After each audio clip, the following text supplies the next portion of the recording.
I actually have no intro because this is a special occasion. Tonight I have Chuck and Ari in person in my house, and I am so fucking excited! Let us begin!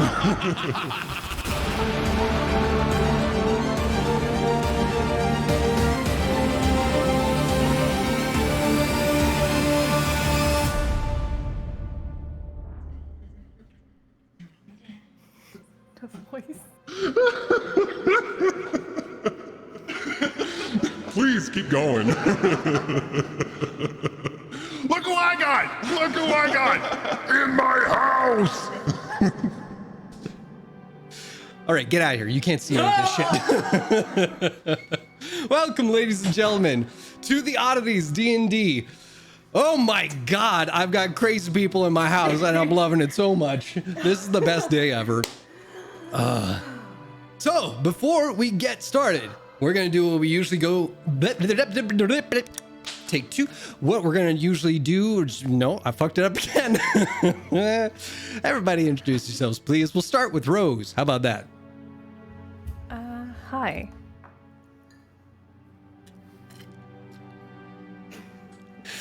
And down from there is Nagheim.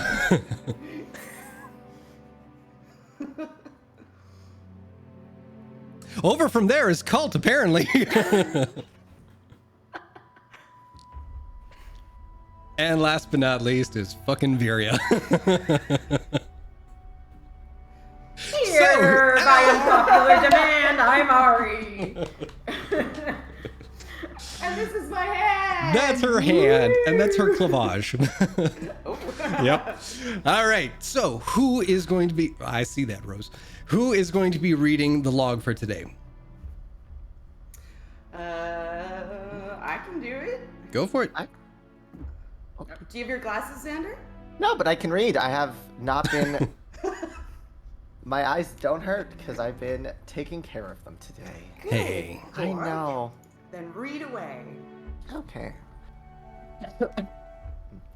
The Oddities continue their journey through Frostbogen in Iselcross. Guided by the young Vernid, they stop for the night, allowing Nahheim to conjure an impressive and cozy cottage thanks to Iselcross's wild magic. They continue their travels the following morning, reaching a great expanse where strange obsidian formations just out of the reaching a great expanse where strange formations jut out of the snow. I can read. They then reach a chasm, and Vernid announces he'll be staying behind for this leg of their expedition. Nagheim polymorphs into a giant snowy owl, allowing the party to... You're not muted. I realize that. You gotta self-mute. I am muted. With your voice. You've got him.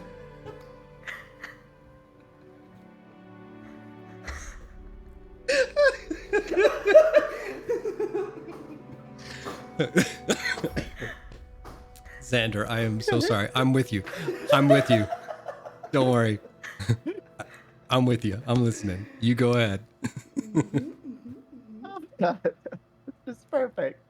The party descended to the chasm until its members are forced to climb down the rest of the way.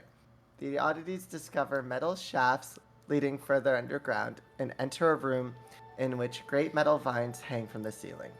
They then reach some sort of console which projects an image of a scientist when they activate it. This project predates the calamity, and the recording refers to something called the Tree of Names and dodecahedron constructs holding a sapling of the tree. Nagheim reveals one of these dodecahedrons. The Luxon has been worshipped as a deity by the Drow for centuries and is aghast at the implication that this god is in truth a man-made construct. The Oddities then conclude that Eerie and the cultists of Dionysus are after one of those dodecahedrons. Words are hard. I'm high. You're doing Hi. amazing, sweetie. I was like, I can read this. This isn't blurry. But then as I started reading, I felt like my eyes just went cross-eyed. I was like, oh no, I'm in danger. In danger. All right. Well, with that, everybody is still within this sunken laboratory beneath the surface of Frostmogan. I forgot to mention at the top of the show, got a little gift from Ari. Cute. Finally came in the mail. Well, not the mail. She had to go kick down some doors at the mail post office and get it for me. But I look, handed it to you in person. they're lovely. They're lovely. Oh, so pretty. Yeah, just like me. All right. So, you are all still in the underground lab. Revelations have been discovered. Where's the path forward for you guys? Have we, like, explored this place as much as we feel we need to?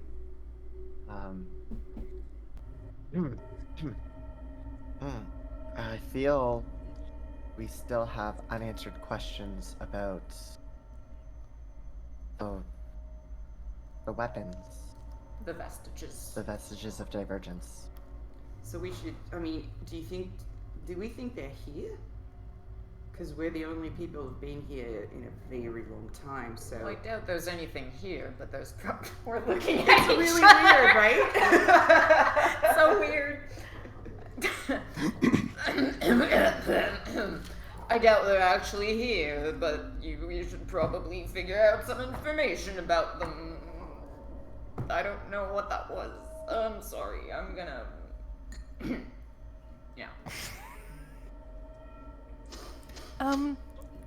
Anyway, Roses looks around and like, when I look around, do I see doors that leads elsewhere? Not really. You do see that there are like sections that have kind of like collapsed under the weight of like whatever the external earth and rock and everything has kind of collapsed and shifted with time, so it's kind of warped everything a little bit. So if there's another pathway, you can't really see it. It's actually like just pure luck that you guys saw the kind of chasm that goes down into this section of the lab to begin with, because typically you kind of see like where the wires and everything kind of draped down and you climb down those. It was sort of like a hatch that wouldn't necessarily be accessible, except that with time the hatch and the flooring kind of collapsed in on itself. So it's lucky that you even found this room.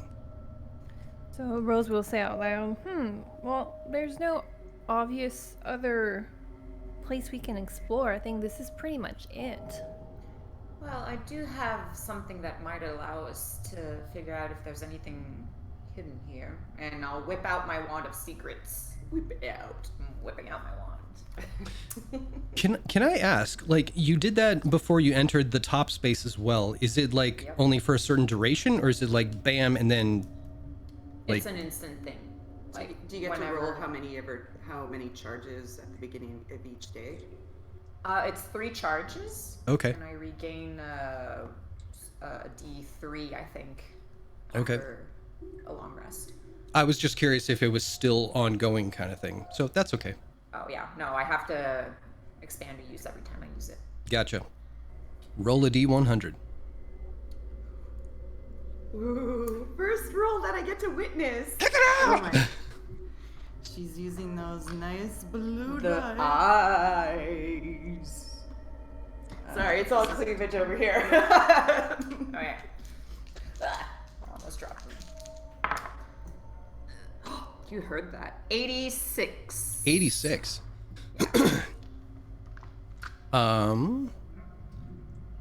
That's curious. Cancel that order of mozzarella sticks. For all of those of you who've worked in the restaurant business. No? Okay, I'll workshop it. I'll come back to it. Okay. I got it. It just wasn't good. I was muted, that's why. So there are no secrets or like hidden compartments or anything that this would alert. And damn, I'm trying to think of like a cool way to like over expand that other than just like all the charges are gone.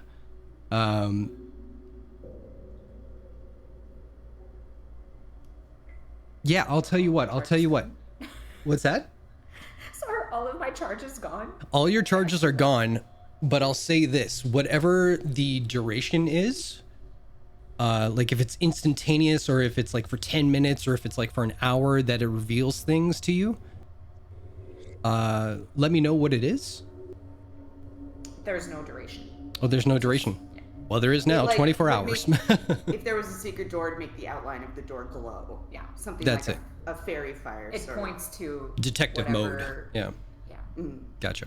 Okay, so that'll last for 24 hours, we'll say. Cool. I'll Yeah. take that.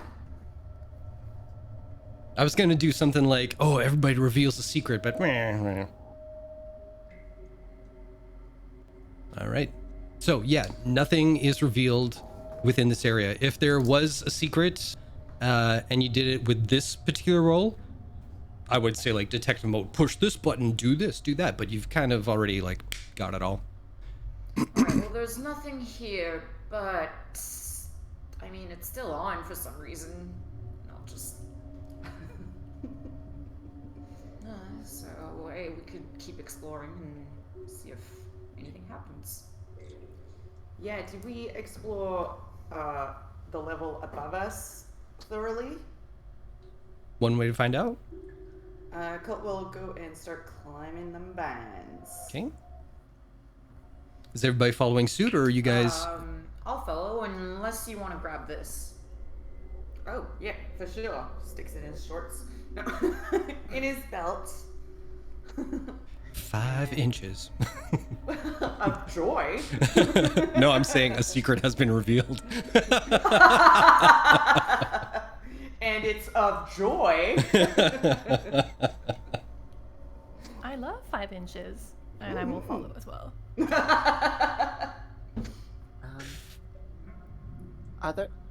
I guess Nikheim would just try to take one last look around for any, like, papers or anything that might have somehow been preserved by magic. Just to try to see if there's any notes or anything. Okay, I'll get you. Stick by Nagaheim's side. I'll bodyguard Mike. Okay. So make an investigation check.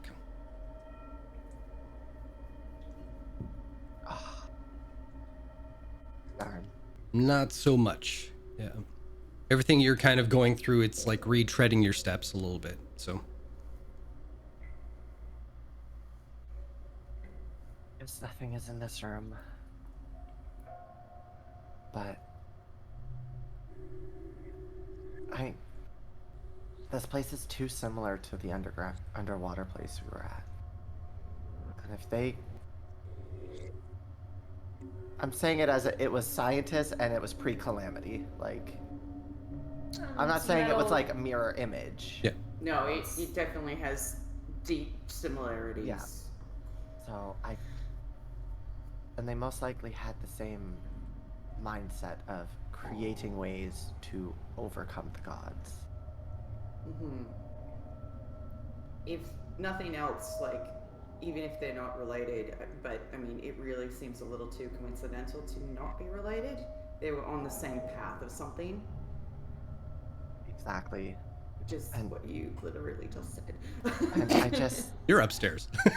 I'm upstairs. I'm shutting down. as Nikheim pathetically climbs up, just gonna be continuing talking like, there has to be something here, and if there's an artifact here or something we can use to improve our odds in defeating whatever the hell is to come, we need to find it. Do you think there's any of those weird monsters here too? Well, now I do. You're welcome. Colt just freezes. Huh? Let's hope not, because there is a very high chance that I will be very That's not true. Or Well, let's incredibly not useful. tempt fate. Yeah, let's You've got a cane and a sword in the cane. It's fine. Colt's going to inspect anything that looks like it might be openable, corners and such, although that's sort of like a big round thing. Yeah. But I would like to investigate for any other items of interest or openings elsewhere. Okay. Make an investigation check. That was me slapping my thighs. Okay. I'm going to hear a lot of noises that I don't usually hear, so I am with it. I've come to bring the strange noises. Investigation. Is that part of my... No, it's not. Did that work? Oh, a dirty 20. So, if I'm to understand correctly, I think you guys are back on this top space, if you look in roll 20. Yep. So, going around the room, kind of searching the things that you didn't look at personally before. You avoid the console because you think you got that nailed down. And you start inspecting across the walls and everything. Once you get to a space that Rose was familiar with, you do see, just for lack of a better term right now, like little square cubbies along a wall where there's like inlaid square slots.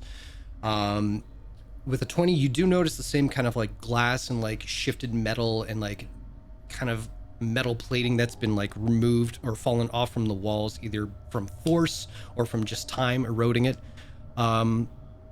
Curiously enough, when you go inside the cubby, you brush away a little bit of the frost and like what you think is ice, but you find out, unfortunately, is glass. Take 1 hit point. But you find that underneath it all is... I will come in that room. Take 2 hit points. Oh, I tempted fate and I paid for it. No, I'm totally joking. Totally joking. Wait, about the 1 hit point? Sure. Doesn't matter. I was supposed to take it. It's all good. Don't steal my snacks. I see that, Fred. She's in Discord. Anyway, when you brush everything aside, you notice that there are faint traces of, I don't know planting or gardening too well, so I'll say anything that's almost like hardened soil. I mean, that's you got it. It's hard soil. Okay. Tough earth. Okay. Good job. I love you, Daddy. Mm-hmm. That's 3 hit points now. Oh, come on. I'm kidding. Your bedroom's right there. I can do stuff in Don't there. Know where talk you about are. my bedroom. Know where you live. Or in your walls. Okay, so Colt is going to take a piece of paper from his journal and just fold it into 4 and just scrape some of the soil into it and just go over to Nagheim and peer down as they still struggle to get up. Nagheim, I found some dirt. I don't know if you want to have a look at it later, but there's not much else up here. And he's gonna fold it and put it in his pocket. He's gonna put it in his wrist pocket. No, he's Can not. dirt be magic? He's gonna put it in his pocket. I mean, apparently a tree can be magic. As Nightcom is like struggling up, like getting up to the floor and like trying to like pull themselves up. It's like anything can be magic. Someone help me. Here you go, and I'm just gonna give them a push. Oh God. They just come up like this. Whoop. Thank you. What about Incubus? poop? Can poop be magic? Anything can be enchanted, and anything Oh. can have magical qualities. So there's no corridors or anything. Not that you can see, no. Except for the one that you came down. Does anyone feel like we might have to go deeper into the chasm? Does the chasm go deeper? I believe it did. This is Like like when we the were- one... Go ahead. Oh, I was gonna say when we were going down, we had to actually climb a bit back up because Culf noticed the hallway, but I believe there was still more to. So to give you an idea, if you were going down a hall, like the chasm, the base where you guys got to, you got to a wall and noticed that up here, there was like an ice thing where you could go down and to the other wall and then keep going. So it's kind of snaked its way with like little hidden nooks and crannies. That's a good one. Who said that? Is that you? Did you say snaking its way? Yeah. I didn't hear because I've got the big phones on. Phones. Point of inspiration. All right. Oh my god. Yeah. But the path that you guys took to this lab seems to be the only accessible route that you guys could find from when you started. Okay.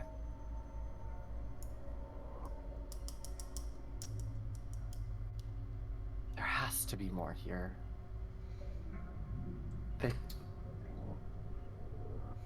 There was no way we could have just accidentally stumbled upon this place that has a wealth of knowledge. Well, Vernon guided us to it. Vernon knew where the chasm was. I don't think he. Well, yes. Did they allude to the fact that they've been down here? Make a the history area. check. Okay, thank you. I believe it was the area that we are not supposed to tell them that. 17. You guys remember when you showed the pages to Aloysio that when she was looking at them, she didn't make mention of the weapons at all, but she recognized the design and the spelling, the language on the page. Now, when you saw the same shape in the hologram and the plates where they were the molds for the dodecahedron, you kind of connected the two where she may have seen them before. So it's plausible that at least Aloysio, she has been down here. She has seen this. We have the mold, correct? Nope. Furia, maybe grab that mold if you're still down there. Yeah, sure. It's this weird looking thing. No, the one to your left. Your other left. Your other left. Oh, the dragon arm left. All right. Larry, Randy. Yeah, into the bag of holding it goes, but they might not let us leave with this. We'll tell them we have it and let them decide what to do with it. How would they know if it's in a bag? I think I've we're already- generally we're gonna be upfront about everything on this. Yes, and I've also had already discussions memorized all of the dimensions of it. So even if they don't So let do us, you need me to take this, or? it would make things easier for us. Well, for me, and I can explain later. Oh, I'll explain it now. I want to recreate one. What you? I want to see if it's real. Well, we need. I thought that's what we didn't want to do. We wanted to find one and make sure they're not falling into the wrong hands. Yes. But if we have to return them all to my people or any that we find, I would like to be able to study it. And if I have to create one myself, I will. Well, I will attempt. Everyone make an intelligence check, please. Alright. I'm gonna rock this one. I know you will. I know you are. I'm gonna Oh my rock god. this. Watch What a me. shitty roll. Oh yeah, 9. that's bad. I'm worse. 8.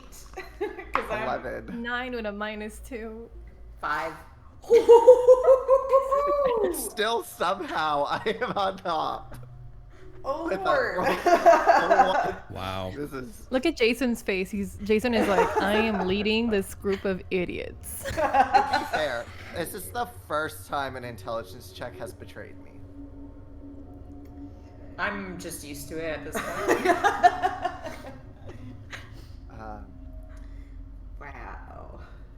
But yes, Good I for us. have theories of ways to potentially recreate it, but it would also depend on where our path leads. Well, as far as we know, we can't recreate it without the tree. Yes. So are we looking for the seedling that they were talking about in the records? Well, I believe our main objective should be preventing the cultists from either finding a dodecahedron. They could even be after the seedling.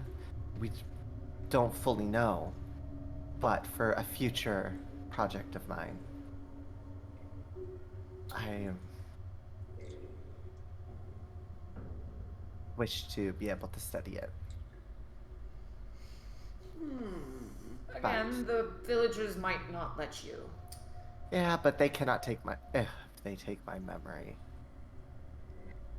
I will destroy this part of the world. Okay. Let's not overreact right off the Maybe bat. not go that far. I'm just wondering if it's worth going all evil wizardy on people for it.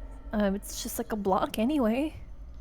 And what I was figuring from what we were talking about earlier last week was that we don't really want this to get out. We don't want your people to know where this came from because it's going to really mess up everyone's concept of reality. I don't intend to return to my people. Okay. Maybe this is something best left alone.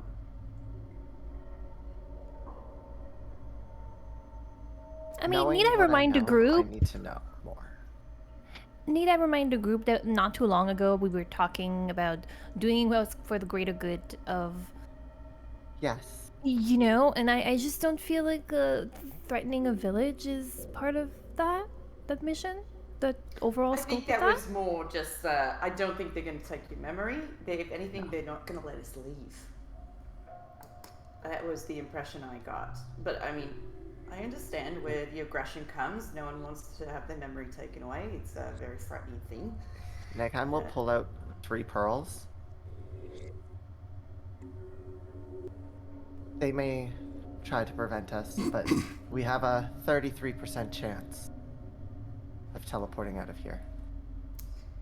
I think we're jumping the gun here. As much as an exit plan is a good idea. But that is if they tried to keep us here. However, I do not think they will. But that's up to them. We knew this coming in. We knew what the risks were coming in. And I don't know about everyone else, but I accepted them. Yeah, so let's not take things out. I'm not saying I Right? want to stay here, but I'm not going to go blasting my way out of here. well, If it takes a time teleportation spell isn't blasting our way out. Right, yeah, obviously, yes. My apologies. Poor choice of words, but... But this Well, is something I do want to study at a later date, preferably when we don't have crazy cultists trying to locate potentially the dodecahedrons. Speaking of which, we should probably look into the vestiges. And if Aloysia's been here, maybe we could try and contact her and ask her if there's anything more. Oh yeah, that's true. Jason? Point of fact, you guys got to go back there. Yeah. But we won't But have well- time to go back to this place. Well, we're here. Mm. If there's any like little hints she can give us, so we don't have to make a round trip. I see. But Well, I do not- I'll get you to Colton, Viria, to make another intelligence check. Low DC, for the love of fuck. Oh my god. It's not something I generally guidance myself for. Guidance. That's a spell. Yep. Yep. It is a spell. They're rolling their percentage. 56. Oh, I didn't ask you. Ooh. Oh, I said guidance on cult. Oh, I'm sorry. Oh, I didn't hear got a that. 19. 56. Okay, you get guidance as well. Ooh. Viri, what did you roll? 6. 6. Perfect. Dirty 20. Dirty 20. For guidance? I've got a 19, and then I rolled a 1 on my. Oh, I get you. I thought you rolled a 20. I'm like, we don't roll like 20s on top for guidance. I'm not that generous. It works out to a dirty 20. Got it. I'm with you now. What was I going to say? Oh, yeah. With all the talk of the vestiges and everything,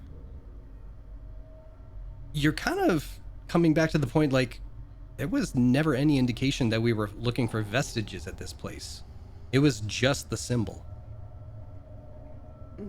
So you guys, you're worrying and you're kind of asking each other, like, well, maybe we message her so we don't have to do a round trip. Not really anything here to do a round trip for at this point. Nothing indicated that No. would make sense to message her at this point. Okay. Yeah, fair enough. Maybe we head back and just find out what their thoughts are. It is cold in here. What? Oh God. I can only give out so many points of inspiration, please.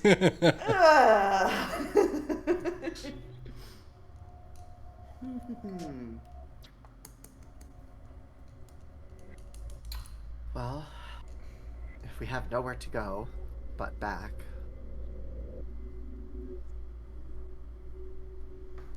we might as well head back. Well, maybe we can take a nap before we go. Do we need It's to? a little cold, Rose. And even I'm saying this.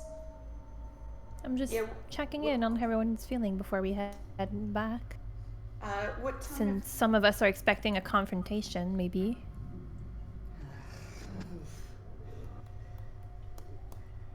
Having Let's a rest avoid for that, myself. because I will- do have some questions I want to ask them when we're back. So I'd rather be on their good side. Yes, me too. Who are you fighting? I'm sorry, you said confrontation? Well, because I'm expecting she's a monster. referring to Nagheim Oh, got it. going all gung-ho on the village. Oh no, I thought you meant Or mentioning like monsters. the village, or sorry, not the village, the creature from the underground lab Yeah. thing being here too. I'm That's with where it. my mind runs. We're all over the place. Hey, let's bring it in, folks. Come on, here we go. Yeah, sorry. Yeah, okay. My brain is putty. Alright, well, if, what time of day is it, Nagheim? Jason? You guys would have taken. Oh, you got here about mid-afternoon, so I'd say it's probably closer to 5 p.m. 5 p.m.? Yeah, just like Ooh, I 2 hours getting down and to this lab, and about an hour or two exploring the place, trying to find everything that you could. Well, maybe we head up and then rejoin Vernet, and then we'll make camp for the night. Just because it's gonna be night, like, very cold. Yeah. Yeah. Okay, so yeah, Rose is right. Give us alright. time to sleep on things and prepare how we want to approach the villagers if things I come to. do Yeah. not expect to be fighting them. No, but when I mean confrontation, I mean more like verbal conflict, and from what everyone is saying, it sounds like this could be a possibility, and I would prefer it if it doesn't get to that. I mean, if all things go as planned, we tell them what we've seen, what we found. and then we Speaking of, leave. what is the plan? We just tell them everything. We just tell Yeah. them what we honest. saw, Okay. like what Yeah. we That's said we the did. part that I wanted to know. Ah. Thank you. Okay. Sorry. We're walking and talking. We're walking and talking. Walking and Walking talking. But yeah, I do expect. We have found out crazy information, but nothing that can bring harm to others. Other than nothing that can bring physical harm to others. Yeah. Maybe mental harm due to religion and Yeah, finding out God's not technically real in the sense that you thought. I mean, it'll show that it's in your best interest as a drow person not to, and destroy people's dreams. to be fair,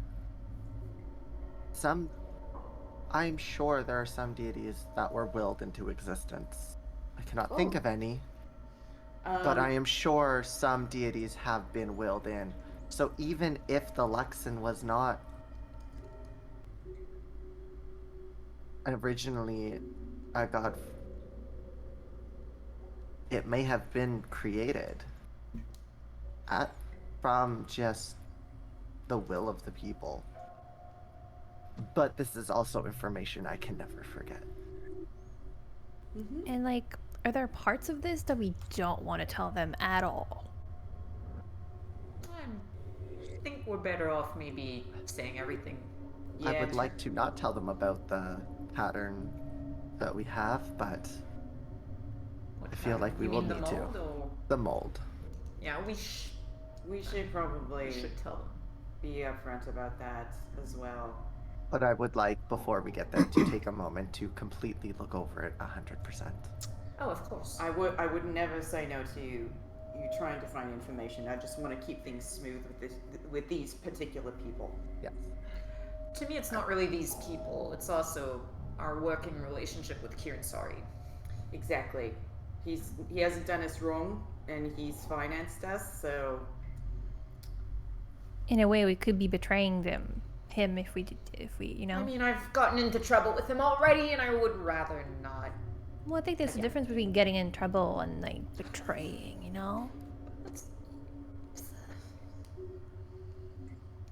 Have we betrayed Kieran Sari before?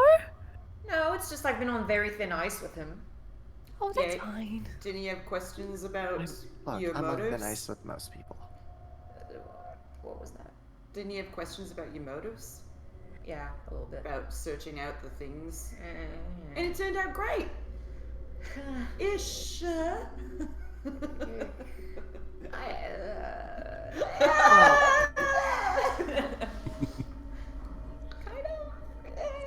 And climb. Yeah.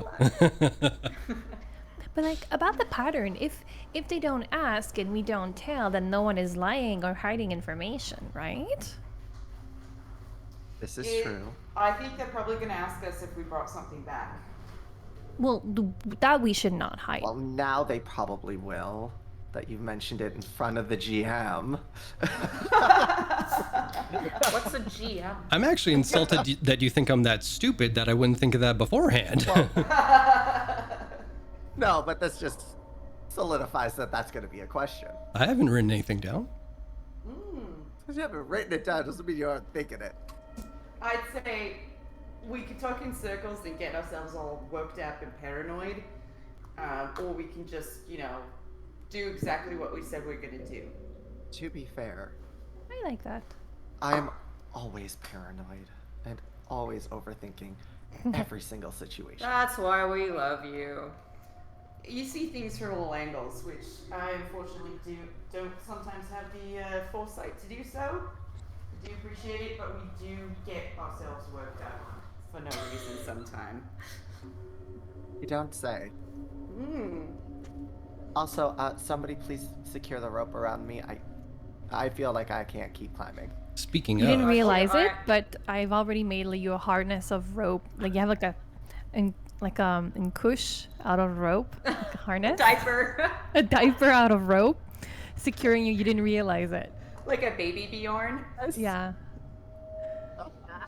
all right. And that Rose is gonna be like, sorry, it's not very pretty or fashionable, but it's secure. Does the job. Viria's climbing under Nagaheim in case they fall, and she's just going like, The robes are just poofed out like a diaper.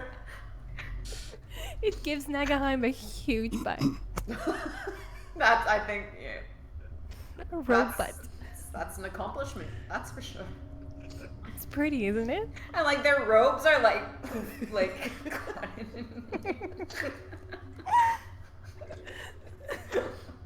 All right, Daddy, what's Hey, everybody make an athletics check. Oh. And I kind of try to guidance myself. Ooh, Can I've got Nagaheim proficiency. have something for the rope butt? Actually, who is Nagaheim attached to? What? I Well, guess it'd be- Rose made it, so I assumed she would be. Okay, fine. so Rose, you're gonna roll a disadvantage. like guidance Rose. Wait, But am I I always have advantage on athletics, so it's just a straight roll for me, right? Yes. I already rolled. You want me to roll again? Give me a second here. Athletics. No, the 12 will do it. And Cult is a 17. Viri, what'd you get? I actually got a 22 because I'm proficient currently. Oh, sweetness. Okay. Yeah. 21. Excellent. All right. So, Cult, no problem. You're scampering up there like a little scamp that you are. Like a mongoose? Yeah. Viri, it's a good thing that you're looking up to Nagheim's diaper because you get a face full of it as Rose kind of slips her grip. And you take 1 point of butt damage. I was gonna say piercing damage because it's so pointy and bony. No, the ropes are soft and cushy. Oh, 1 point of rope damage, yeah. Rope burn. Yep. On your nose. I'm just saying, Nagheim was drawn barely thinner than Cult. So if people are complimenting Cult's booty, then I'm just saying. Yeah, Wiz Baby got it too. Like, Nagheim was given a little shape. It's because Colt pads his pants. That's a lot. He's a drag queen. We all know who the real booty queen is here. It's a little swamp It's ass Jason. herself. It's Jason. Can confirm, seen it in real life. All right, so Are you guys good? I just got Nagheim's ass Everything's fine. in the yeah? face. Oh, I'm fine. I'm fine. Do you need some help? I mean, I was doing amazing before Nagheim fell on my face. Yeah, sorry, I'm making Rose work a little extra. Guidance Rose for I'm future just gonna- things. okay, roll a D100. 50 50. Let's see. or 500. Nothing. Fuck. So, second round. Athletics checks. Rose, again, disadvantage, please. If Rose is below me, I will. Oh wait, Nagheim, you gave them. I failed to, but I Oh, tried. Okay, Oh, she that was rolled already. that was a natural 20 on advantage, so 24. The That's regular still roll. great, though. That's still great. Yeah. Oh no. Oh no. You have inspirations to spare. You have Okay, inspirations. I'll to use my Oh, inspiration. it's a I real have thing. I got 18. 18? I'll use an inspiration. Okay. I was like, that's a natural one face if I saw. Another 21. That was Hey. a natural one. There we go. I can read you like a book. Amazing. Just- So slowly but surely, Cult reaching the top first. Rose quickly behind. Nagheim just being levered up behind Rose. And finally, Viria with the ice claw. You get to a certain level where it opens up a bit more. So this path that you guys took right now was pretty much a tight squeeze. So if you slipped, it would maybe grind you guys on either side. But now it's opening up a bit more and it's a little more precarious because you won't have as many handholds going up. I would like we're on a ledge Yeah. now. Essentially, you are where you had to drop your polymorph. I would like to, with someone's help, untie myself, and I will like to try to polymorph myself again. Okay. with my dexterous hands. So I won't help because you could just go. 84. I could just go, but if we need those ropes. I'm missing part of my stomach. Yeah. Wait, that's 8, right? Yeah, 84. 84. So mark off your highest spell slot. boy. So that's a 6th level, just so you know. Yep. And what are you transforming into? I would like to go back to the snowy owl specifically because of insulation, and their talons are really good for holding on to things. Okay. And Viri, you were beneath Nagheim? Okay. So, Nagheim, the spell unleashes, and you turn into the snowy owl. Cult, you turn into a snowy owl above Nagheim. Rose, you turn into a snowy owl, and wedged in between the two things, you hear as Viri is a snow owl that is trapped between two rocks. Oh no! The concentration spell, you can just drop it yourself, can't? Or can I drop it on her? I have no fucking idea. I know they I had would it. like- out the window. Can I fly over to Viri and try to help? I guess it would be my spell. Would I not be able to drop concentration on that part of it? You run the risk of dropping it on everybody.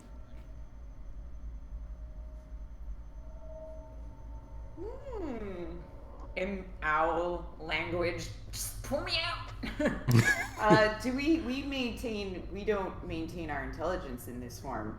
Nagheim? Yeah. It depends on the ruling, but Isn't polymorph and like wild shape and stuff? You gain the physical stats of Wild the beast, shape- but you keep your Wild shape, you keep your brain Your stuff, main- yeah, but your mental. polymorph you don't. Oh, as okay. far as what I remember happening to Jester, in a That's true. I think that's also how they ruled it because Jester was also turned into a moth. Yeah. Yeah, so we'd still be as smart as an owl, but we're not as smart as Well, ourselves. we're wise as an owl, so yeah. which we have a 12 wisdom. So I think we would have the natural instinct to, try to help out. Are you what stats are you using for? Snowy owl, like I just put snowy owl D&D 5e, but also I think they used eagle.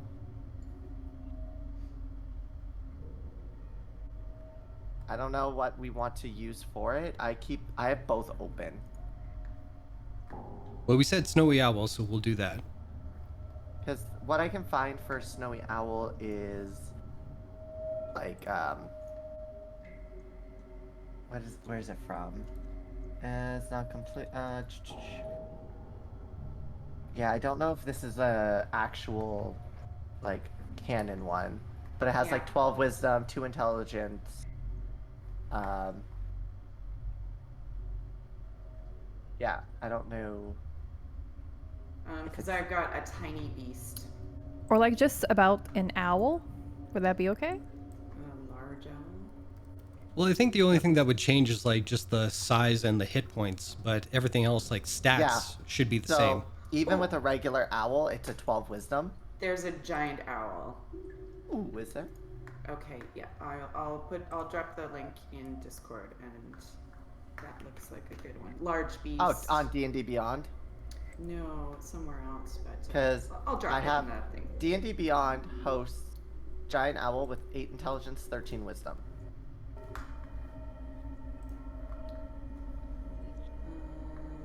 Yep, same here. Perfect. Okay. Okay. So we can't speak to each other. Oh, but the giant we owl all speak giant owl, and we and understand Common and Elvish. and Sylvan, but can't speak them. So we we can all all speak- talk to each other. We all speak giant owl. Furia, stuck down there. What to Cole, do? Furia, let's you go and think try to you- grab onto her, like the Yeah. shoulder blade area, and just try to pull out. This is gonna be interesting.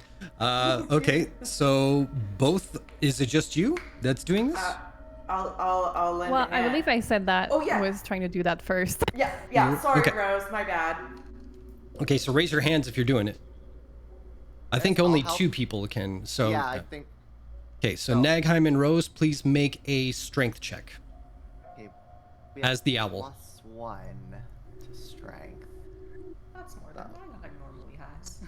Yeah, it's all coming up Millhouse. Nice. A 10. Excellent. Well, thank God Rose rolled a natural 20. So, If you use a link that I shared in the text voice, you can roll directly the stats from the giant Oh, owl. also I could roll directly from D&D Beyond. I just forgot. Yeah. no worries.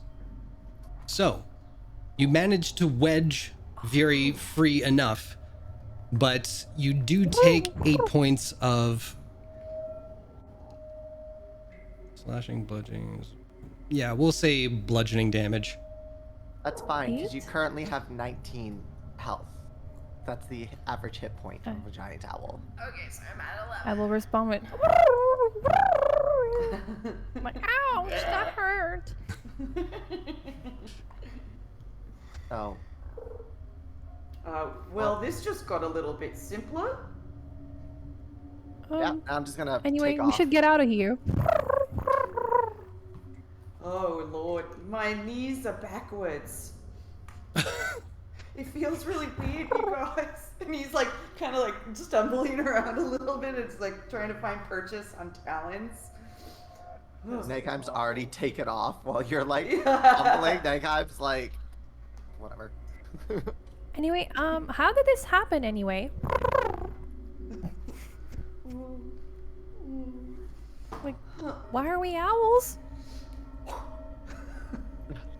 See Viria owl Viria kind of like fly diagonally. It's like, Okay, I would. Colt's Lie not gonna down try to to barrel roll. He's assist just gonna her. try to go straight up.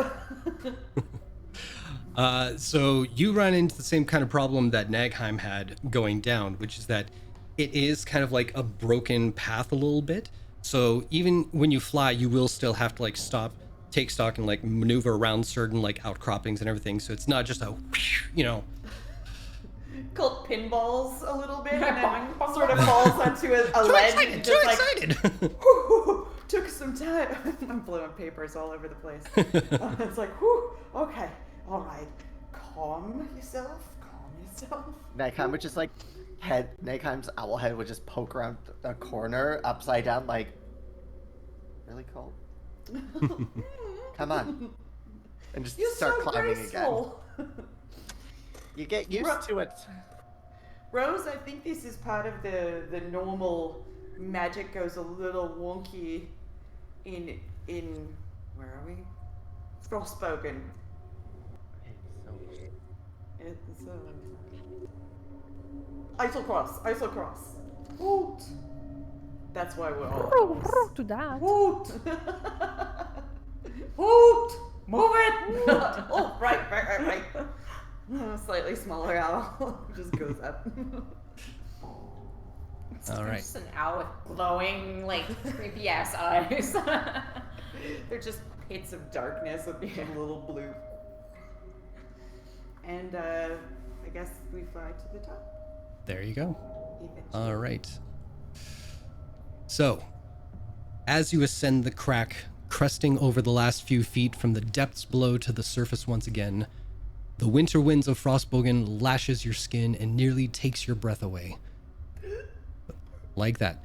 Looking out across the great expanse of the shattered mountain range, you can't help but feel a different type of cold from deep within. A nervous flutter lies somewhere within your belly.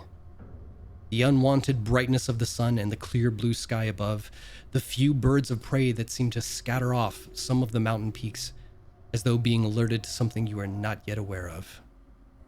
I'll get you all to make a perception check.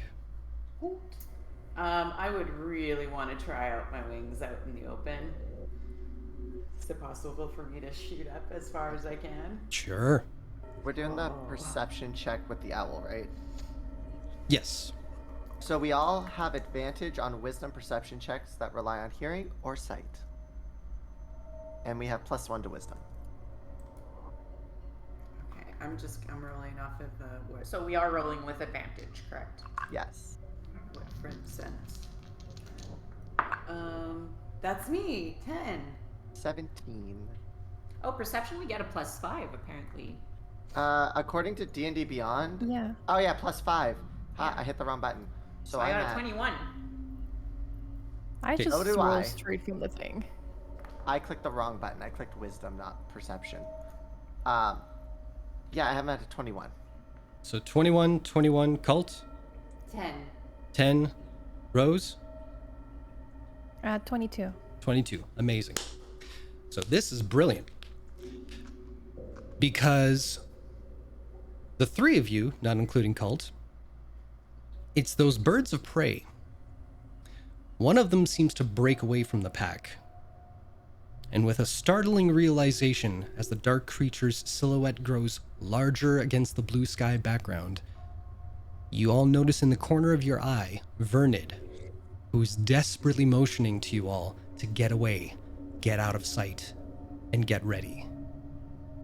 But Cult, as you rocket up out of the chasm towards the sky, trying to spread your wings, all sounds around you disappear. All but one. A massive gust of rushing wind blasts you from behind, and as you all turn to look, you see a gigantic undead winged creature coasting on the open air towards Cult.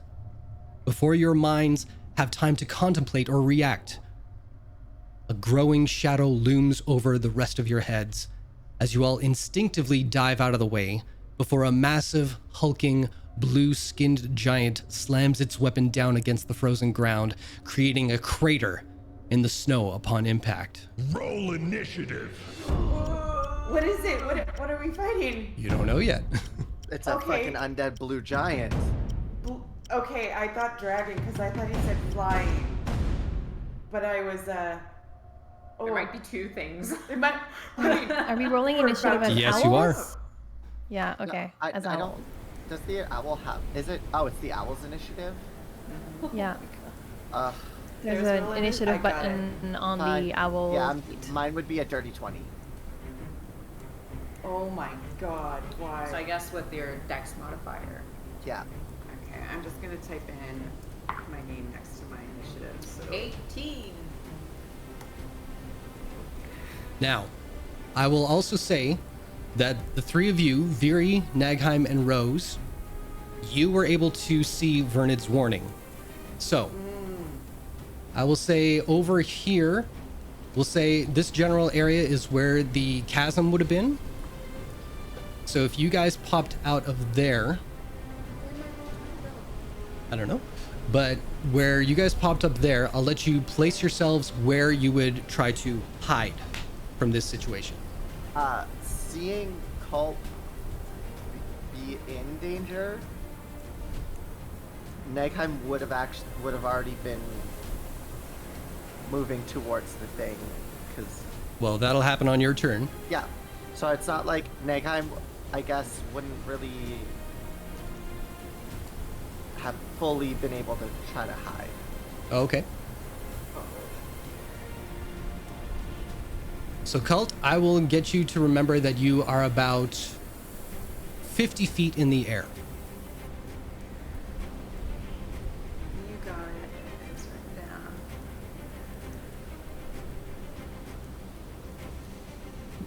Okay. Oh, there's two things. Mhm. Yep, there's two things. Love that. All right. So, with that, everybody's initiative. Let me just write these down real quick. Again, minus 20. Oh, because it's a minus? I have No, mine is 20. I rolled Nagheim initiative, not the owl. So instead of +6, mine's +2. So it'd be a dirty 20. Okay, sure. Awesome. I have 22. Did everybody roll with that in mind, that it's the owl's initiative? Yeah? Yep. Okay. I'm rolling straight from the sheet. Okay. Yeah, So you are with 14, that's correct. Viri. Oh, I don't see. 18. I rolled a. There we go. And Rose. Oh, that's perception. Got it. 22. Great. Okay, talk amongst yourselves for a quick sec. I'm just going to do these other rolls. Who had the highest roll? I'm ready to jump for myself. Was it Rose? You got 22? 22. Okay. So And then Rose Nagaheim is with first. 20. You got 18. Dear. And then what will be? And these guys with brilliant.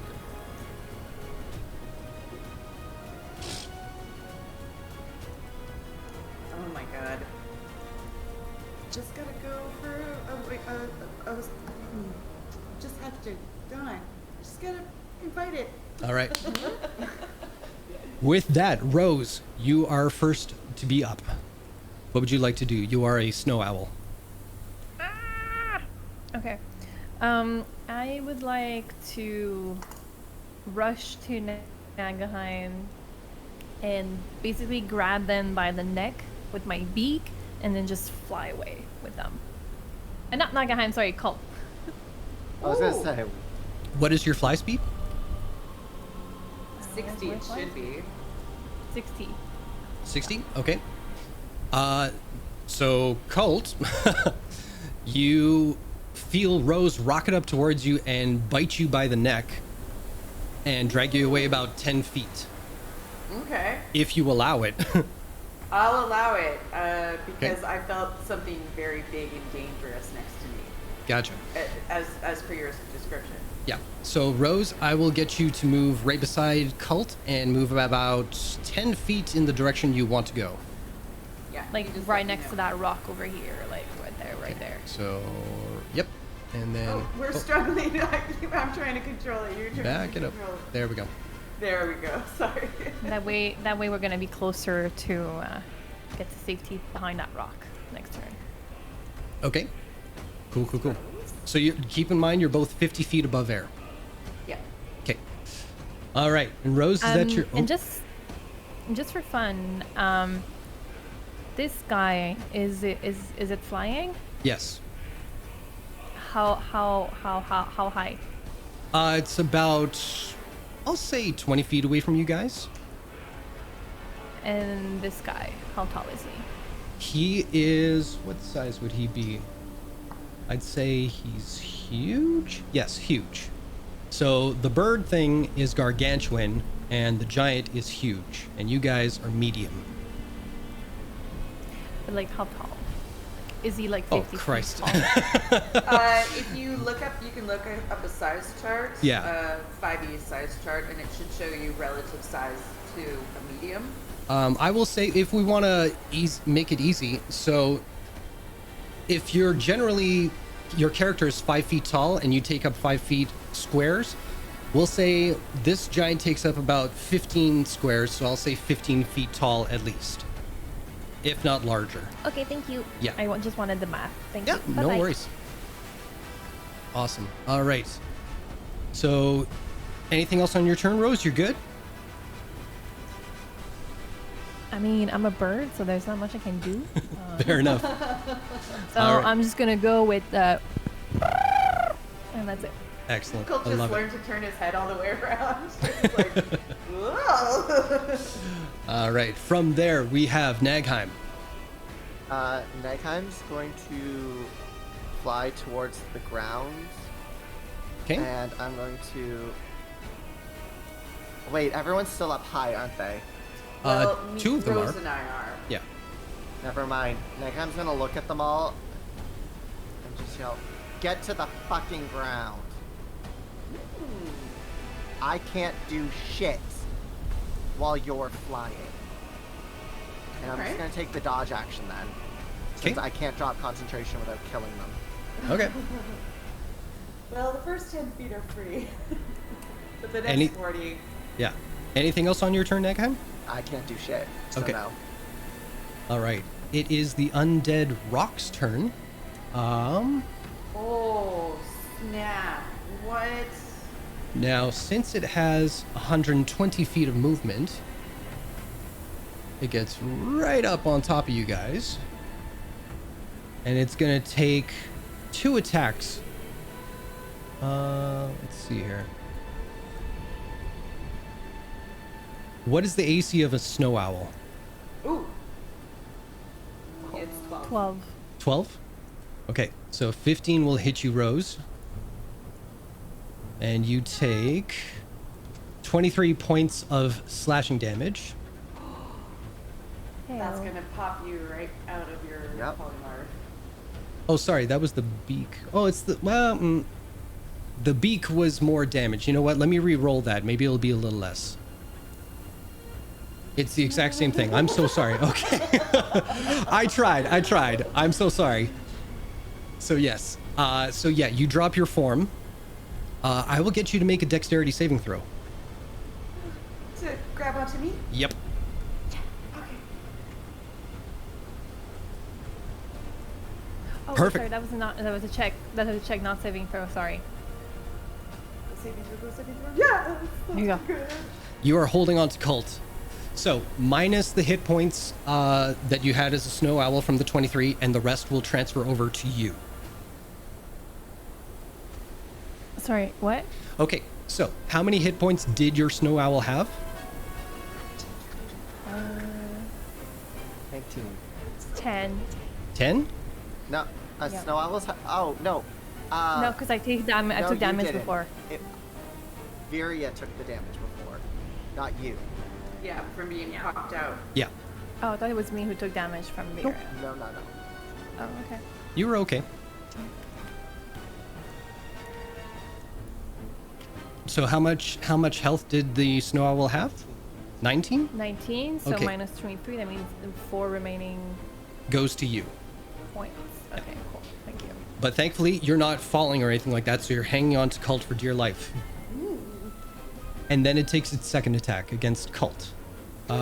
This will be the beak. Does a 24 hit, Cult? I am. Yeah. Okay. Yeah. You take 27 points of damage. With Rose hanging off of my claw, and then I poof back in, and we're just like holding each other, and then we look down. All right. And you start yelling at the same time.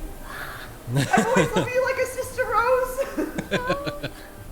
And with that, both of you fall 50 feet to the ground and take 16 points of bludgeoning damage and are prone. It's 5d6. Okay, because never mind. I can't remember the falling rules at all, but I'm pretty sure the first 10 feet are free, which is kind of an old joke, but I don't know if I made that up for my old game or if that's part of the rules. So ignore me, go about your business. No worries. And Rose is gonna say, "Is this on the ground enough for you, guys?" There's just like, oh, well, heck, because I can do it right now. There's just like legs in the snow.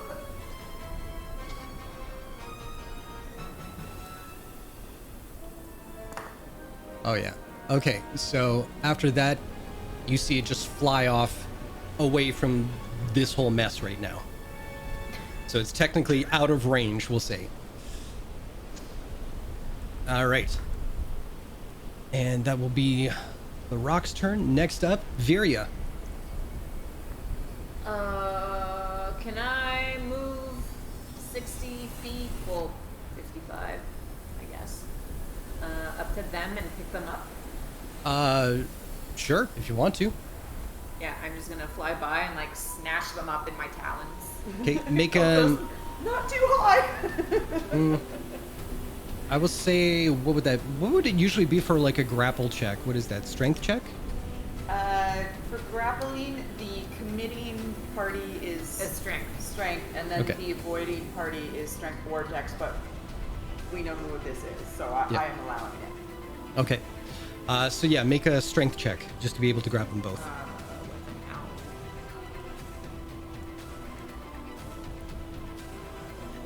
Oh, this is a good track. 15. 15? Easy enough.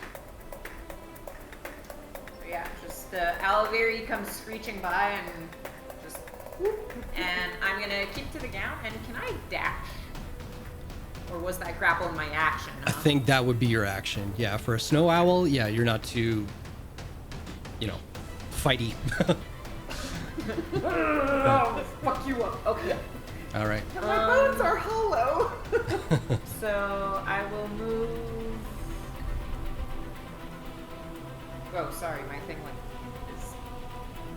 Yeah, you're there. I hear you. For an update computer. Okay. So yeah, I'll move my remaining 5 feet and start moving away with them.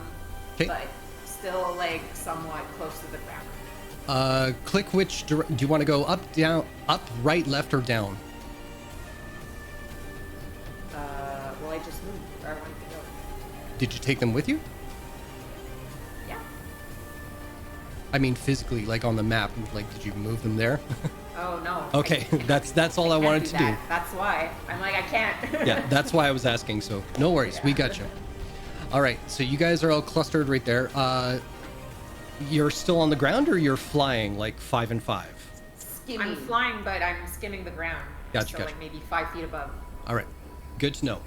All right, so that is your turn. We are moving on to the frost giant. Let me see here. Well, since this big bird just kind of like flew across its face there, what is your speed, sir? 40 feet. Okay. 5, 10, 15, 20. Well, that'll do it. Okay.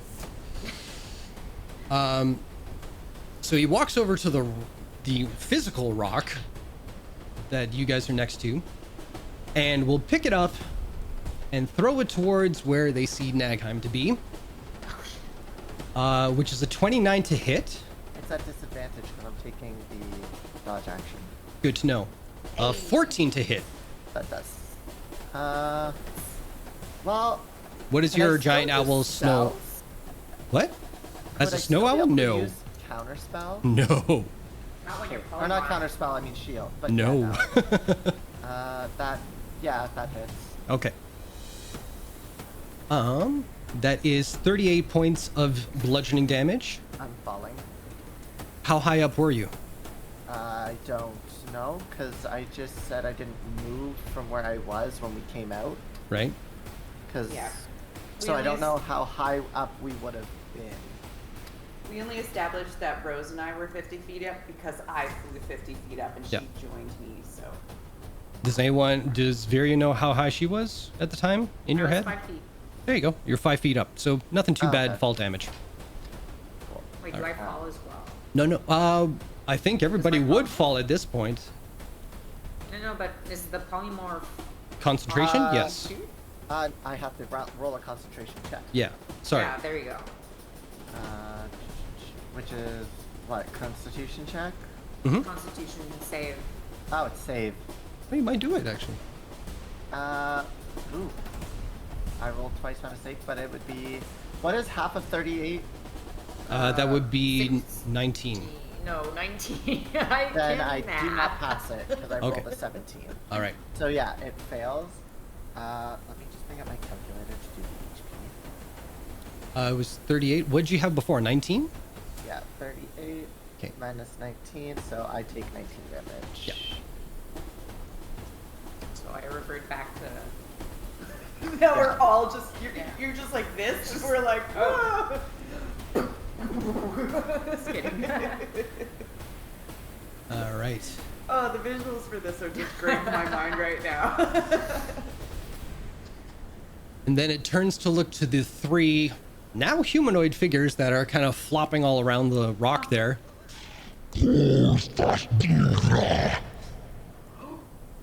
What was that? I don't speak giant. Does anybody speak giant at this point? I'm wondering what I do speak. It's definitely not giant. Sadly, I I think s- my comprehend languages is gone. Yeah. Is Unfortunately. it similar to Orcish? Oh, no. It's all good. All right. So that will be its turn. Actually, what did it move? 5, 10. Yeah, I'll say it just kind of moves around there. Yeah, that's good enough for it. All right. Next up is Cult. Oh no! Wait, did we skip my turn? I wasn't out. Never mind. I'm like, you saved us. You always save us. Okay, so I'm assuming I'm prone right now. It's a fair bet that I am. But it's a good thing you mentioned that, because I'll get you each to make a dexterity saving throw. Because it wasn't from damage, I'll give you a shot. So all three of you, Rose, Viri, and Cult. Thank you. 21. Mm-hmm. Dexterity save. Yes, please. 16. That'll do it. Rose? Ooh, okay, Rose is prone. I was already prone. Exactly. So now you're prone again. So it's all good. No, she wasn't because I grabbed her. Oh yeah, that's right. You were lifted up. Yeah, nothing has changed. Exactly. Okay. All right. So I would like to. Would I be able to run up this rock and then go for like a Rose style slash with Fuck, yes, my you will. two swords? Yeah. I learned it from you. You know what? I'll do you a favor. I'll do you a favor here. I'm going to move my giant right there so that Okay. technically he's 5 feet from Rose. Ooh, that is a very nice favor. Thank you. Yeah. So 5, and then I'll be here, and then I'm gonna leap. Leap! This will be with advantage, I assume, Yep. because of flank. I'm gonna start with Blade of 1,000 Cuts.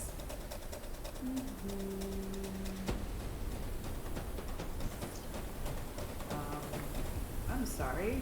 This is my button panic at its best. Okay, did that roll? Yep. Hey, 27 to hit. 27 hits. Please and thank you. That's 12 piercing damage, and it says 15 and 17 for slashing and sneak. Don't you get a Yeah, so the Because you do 15... your I attack. got this. Hold on. It's the 15 with the extra magic attack from the actual weapon. 17 is the sneak attack. Yeah. Okay. So grand total, that will be 27, 34, 44 points of slashing damage. Ooh-wee! So this will be happening. It'll coincide with the other sword, which I will roll right now. And Go then for it. Let's see. We'll see how it looks. Okay. There we go. That's a 23 to hit. That'll hit. And 12 piercing. Mm-hmm. Yeah. And 26 sneak. That doesn't. Sneak attack's only once. Oh, yeah, sneak attack is only once. Yep. That's right. It's all good. Thank you for the reminder. No, that's brilliant. And so he leaps up, fucking back arched, and then both swords like down, and he's going to like plunge them into the back side of the beast, and just like ride them down until they stop. Oh, my latissimus! Oh, you got to use your latissimus knowledge. And he's going to like hike up his knees and like push out with his feet, and he's gonna do a backflip and like land on the rock, 3-point landing. Awesome. But knuckles for one, because he's still holding his sword. Right on. And he looks fucking cool, and he feels fucking cool. Yeah, you do. And I'm gonna stay in its range, so that is my action, bonus action, and I'm not gonna use my movement. No movement. Okay. Easy enough. All right. Cool. And that's your turn? That's my turn. I'm done, baby. Okay. Now it is Vernid's turn. And he is going to hold his action and yeah, that's what he's going to do. All right. Yeah, powerful druid, Vernon. All right. Next up, Rose, it is now your turn. Something is happening. I don't know what. We don't know either. All right. It's we are in the movie Burlesque, and Abby and Chuck are performing a burlesque number for us. That's what's happening. There it is. There you go. I would like to take my action to stand up, so I'm no longer prone. No, it uses half your movement, Yeah. so you're good. I got you though. You'll still have your actions and everything. Just half your movement now. Oh, but I thought the prone condition, if you take an action to stand up, you're no longer prone. It's half your movement, Yeah. so you still have your action.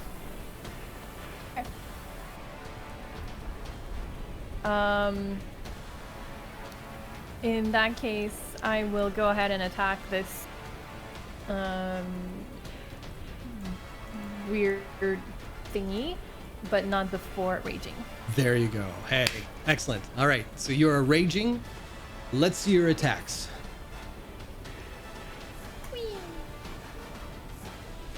23 will hit. It has 21 of damage. That's awesome. And another attack. Excellent. That will hit as well. Right on. Oh, are you sure that 28 hits? Oh, you want to play that game? Okay, I'll remember. And then 15 of damage. That's amazing. Right on. Just want to make sure of a little something here.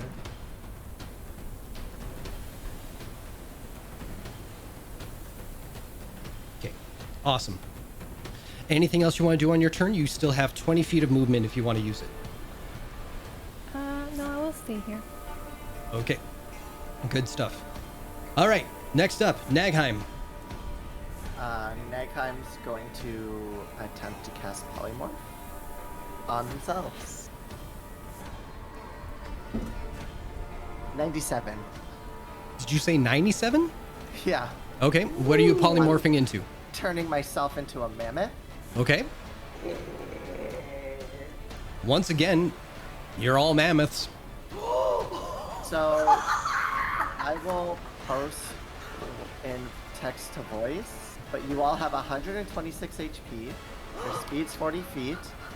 If you move within 20 feet in a straight line, and then hit, it becomes a goring attack. We'll let them read it. Let's see Yeah. what you want to do. Well, that was my action. Okay. So I don't think I have 2 actions. So I guess I'll just move up a bit. What's the movement speed? 40. 40. So Excellent. I'll move here. Okay. Fair enough. And that's your turn? Yeah. All right. Next up is The Rock. Not Dwayne Johnson. I take it that takes my highest spell. What do you mean? The hero known as The Rock. Oh, thanks, Fred. I will write that down as well. Thank you, Fred. We were mistaking. It was an actual rock. This is the most fun. We're owls, we're mammoths. What's next? This is getting awesome. All right. So, The Rock will dive bomb in to come towards you guys. And out from behind it, you hear this crazy as a silver dragon pops up to kind of interrupt its movement there. And you see it release a sickening kind of black ichor from its face all the way across it. This thing needs to make a Constitution saving throw, which it might. Oh, fuck me, it failed. All right. You see this kind of viscous smoke just envelop this undead rock, and you see the rock kind of float by, just skim over top of Mammoth Nagheim, and come to a screeching halt right about there, completely paralyzed. Whoa. Whoa. After What? which, the dragon flies up behind, just a little closer to the back of the giant to kind of distract it, batting its wings, and just... and will hold its turn for the next round. Next up, Viria. Hi. What would you like to do? Maybe.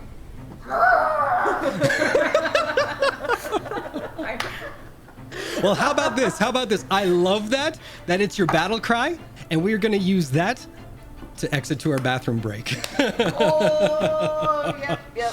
Here's the oilet. There's the oilet. But I love where this is yellow. going. I absolutely love it. Amazing. All right. So, ladies and gentlemen in the chat, thanks for hanging out and chatting away out there.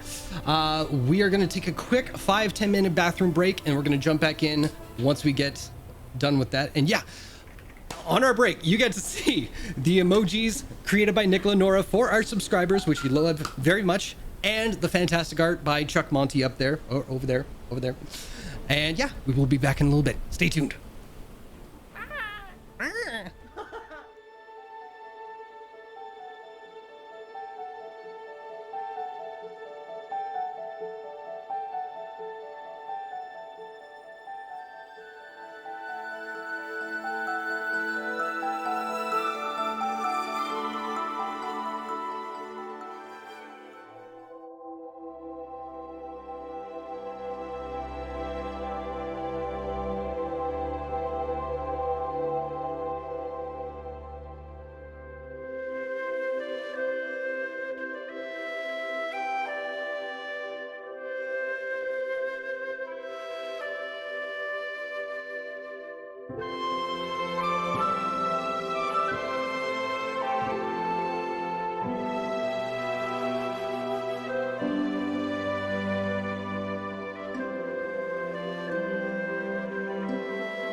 Welcome back, ladies and gentlemen.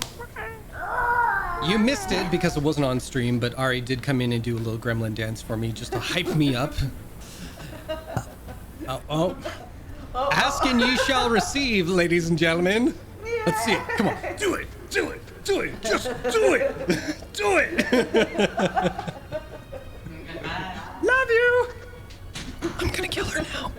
I heard that. What? You didn't hear anything. What are you talking about? Good thing this is recorded. I forgot her headset is mobile. Yeah. All right. But where we left off, everyone was a giant mammoth. And we heard a giant mammoth cry from Viria. Amazing. What would you like to do on your turn? Okay, let me just look up the mammoth stat block. Fred put it in our thing. Thank you, Fred. And it's the one that rolls into Roll20. It's friggin' awesome. Thank you for being Johnny on the spot with those, Fred. They're great. Yes. And I didn't know that existed, and It's I love because it. I'm lazy. And no, you work smart, not hard. Mm-hmm. Okay, and this guy, where is he in relation to us? Okay, and what's my speed? What is the mammoth size, by the way? It's huge. Okay. Yeah. So that's about the same size as our friend there. So you guys would be Oh yeah, we would have been... ejected a little bit. No damage or anything, but I'll say Rose is there, Cald can stay there, and Viri there. Is that fair? Okay. Let's see. Oh yeah. gonna move 5 feet to this spot, and then hang on, I should actually slip. Why can't I move myself? I can't move myself, Jason. Oh, I'm gonna try something. don't know why. It should be good to go. Bear with me. Controlled by. There we go. Let's see if this works. Hold on, let me delete you and then I'll bring you back in. Oh, No, I there. can't move myself Try that. in there. Oh, there we go. Okay. Okay. I don't know what happened. So I'm in a, I believe, nice 20-foot line. So I'm gonna do my gore attack, Go for it. and yeah, trampling charge. If the mammoth moves at least 20 feet straight toward a creature and then hits it with a gore attack on the same turn, that target must make a DC 18 strength saving throw or be knocked prone. Cool. Right, so strength saving throw, you said? Yeah, but I have to hit it first. So Oh, let's okay. see if I hit him. Go for it.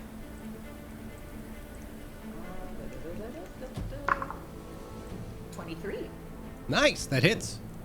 Awesome. There we go.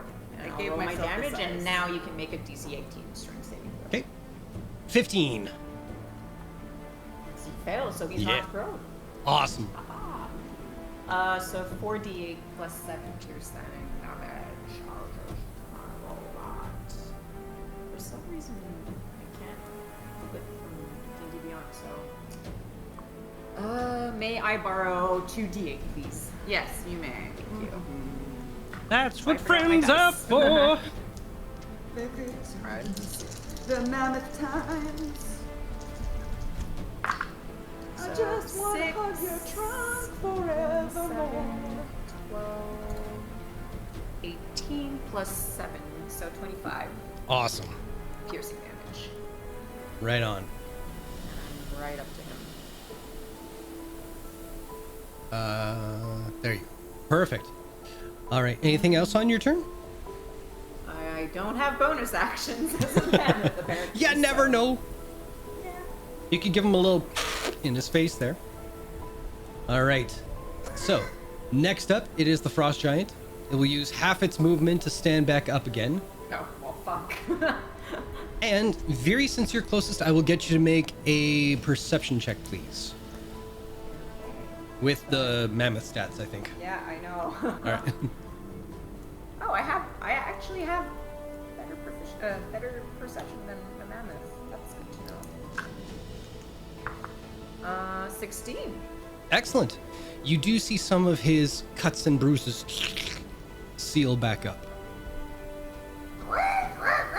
He can heal. That's what I say, mammoth. And it just don't looks you actually- dead in the face. And it's gonna unleash 2 attacks on you. I was gonna say too, one thing, mammoths don't have any languages. Oh. Okay, so you just hear trumpet noises. Yeah. Amazing. What is the mammoth's AC? 13. 27 hits. All right. I should say. No, you know what? I didn't say it now. I'll say it after this. So that is. Stop rolling. 43 points of slashing damage. Not even half our health. Yeah, it's... Okay, yeah. good. Now it's going to go into a rage. Okay. Does a 21 hit? Yeah. Okay. So that will be 26 points of damage to that one. Bludgeoning damage. Or slashing damage. I'm so sorry. Okay, 26. Yeah. Cool. I'm still good. And it Still mad. sees its precarious situation. 5, 10, 15, 20. And it's going to move right there. It'll get an attack of opportunity from you, Viri, if you'd like to. Do mammoths have? Yeah, everyone has Okay, an attack of okay. opportunity. I was like, I don't have bonus actions, so do I get reactions? Okay, so yeah. But the silver dragon is above it, so I don't know that it would be in reach, so it won't get its attack, unfortunately. But you can go right ahead. Yeah, I'm going to.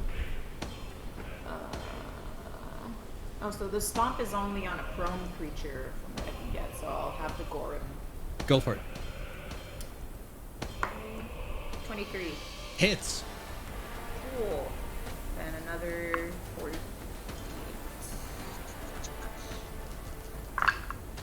So 8, 12, 13, 17 plus 7. Ooh, So 24. 24.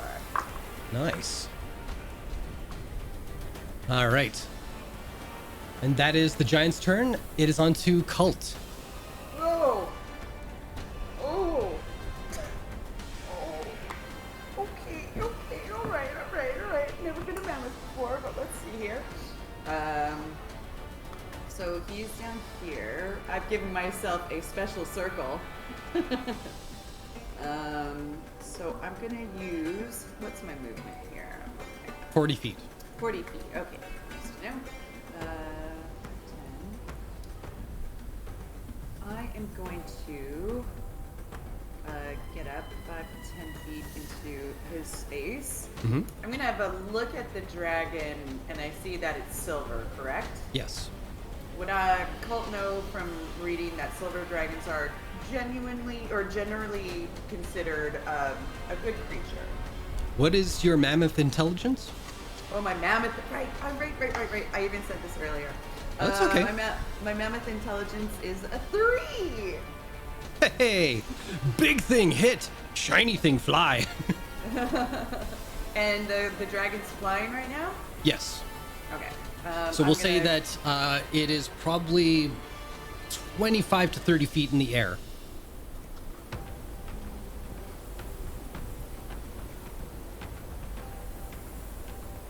Noted. I'm going to give it a good old gore attack. And I get 1 attack per action, correct? Unless otherwise stated, yeah. All right, cool. Let's pop on this gore. So that is 29 hits. to hit, Yep. and 25 piercing. Excellent. That'll be reduced to 12. Because he's raged. Yeah. Oh shit. Good. Which what was your gore attack, Viria, on your attack of opportunity? Do you mean the attack roll or the damage? The damage, please. 4d8 plus 7. No, the total that you rolled. 24. 24. So he'll get 12 back because he was raging. Okay. Perfect. Anything else on your turn, Cult? No, I'm gonna keep on top of this guy. Okay. Sounds good. All right. Next up, it is the Silver Dragon. They will swoop down 30 feet and get all up in his grill there. Let's see if he gets a breath weapon back. He fucking does. This could be the silver lining here. So, Because he's a silver dragon. thank you. Somebody loves me. All right. No fucking way.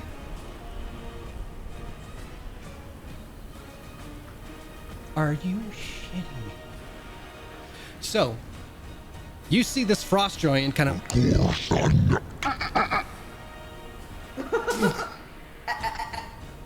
and he just falls flat on his back, paralyzed.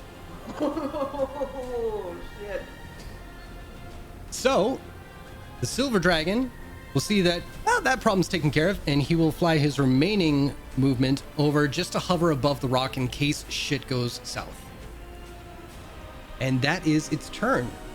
So, on that, it's Rose.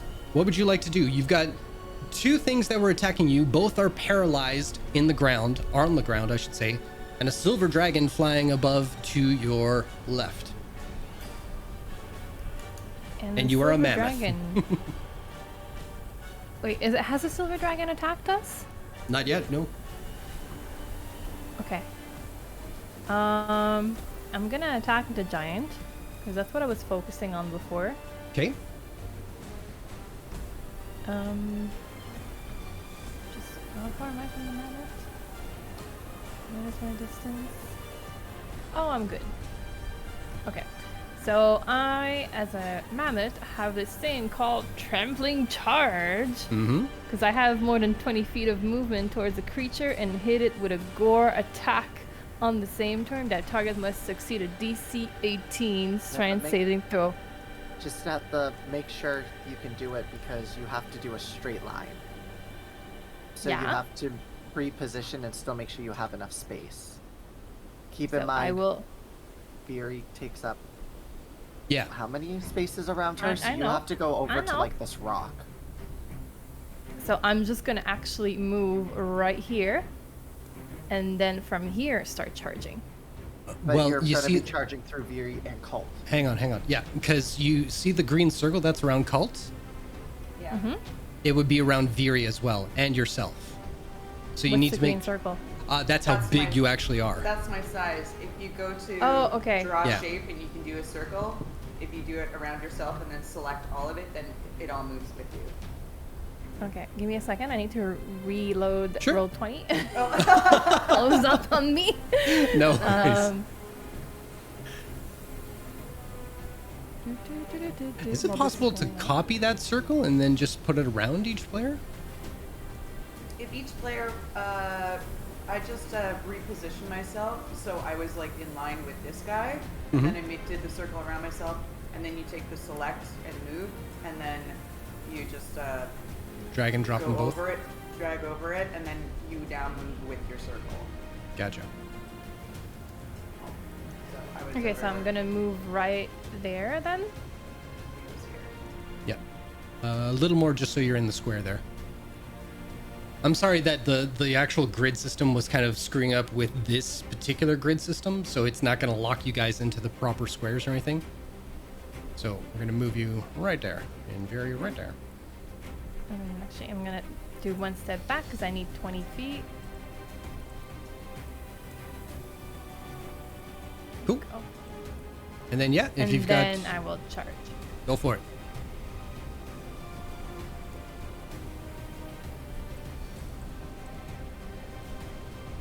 And then just like do that. Wah!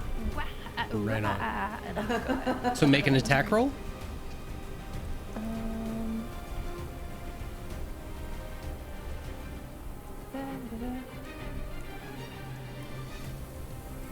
Gore attack. Sorry. 20 will hit. Let me see if there's a... Well, I think he's prone, so it doesn't really matter if I succeed or not. But I do fail. I think... Oh. What did I need to beat?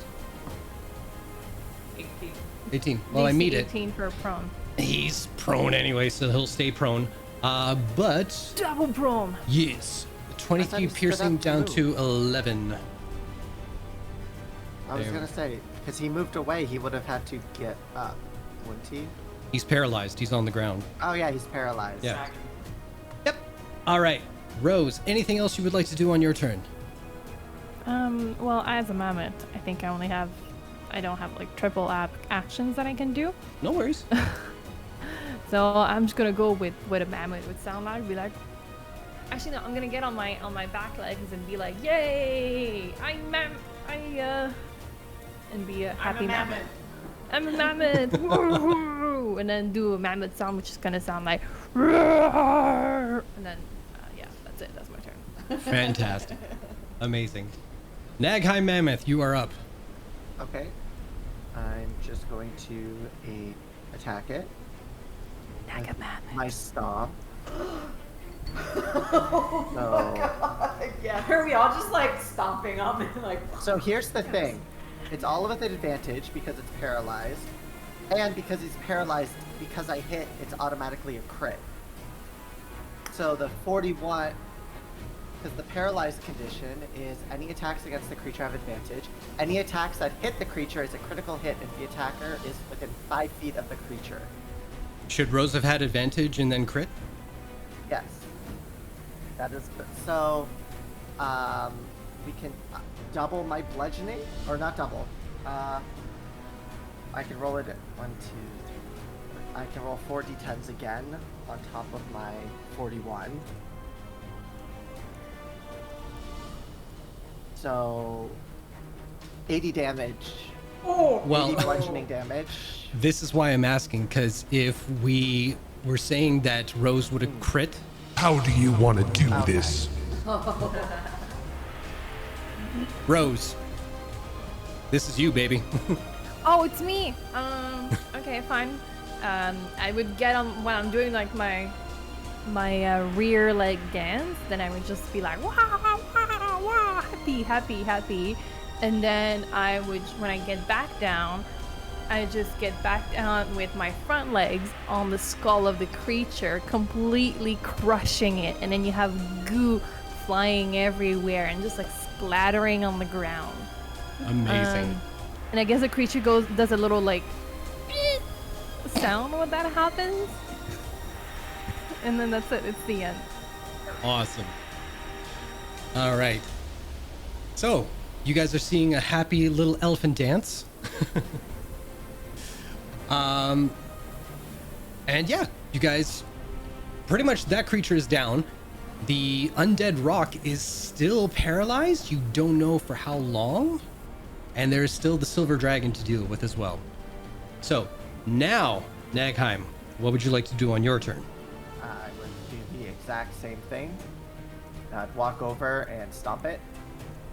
The Because the rock? giant or the rock? the rock. Okay. Did you want me to re-roll? No, we can count these for that. So it was 16 or 23. It was, Which am I looking at? 23 because it's with advantage, so I had to roll twice. I was hoping. That's what I'm seeing. But Okay. also, it's all credits still, so 80 bludgeoning damage. 80 bludgeon. There we go. All right. Anything else on your turn? No? Okay. So now then.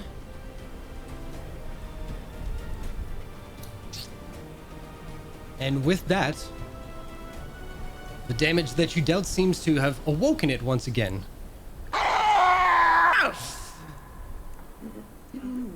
It shakes itself off. It gets half its movement. And then, let's see, what can you do? What can you do? It'll take 2 attacks. One against, well, one beak, one talon. Okay. It'll give a beak attack to you because it's kind of hungry and you look very, very meaty, delicious. Does a 17 hit a mammoth? Yeah. Okay. Oops, that's the wrong one. I'm so sorry. Ignore that. And it is, oh, okay, 34 points of piercing damage. That's Christmas. Yep. But I will say, as it tries to fly up in the air to meet the silver dragon above it, you can get an attack of opportunity.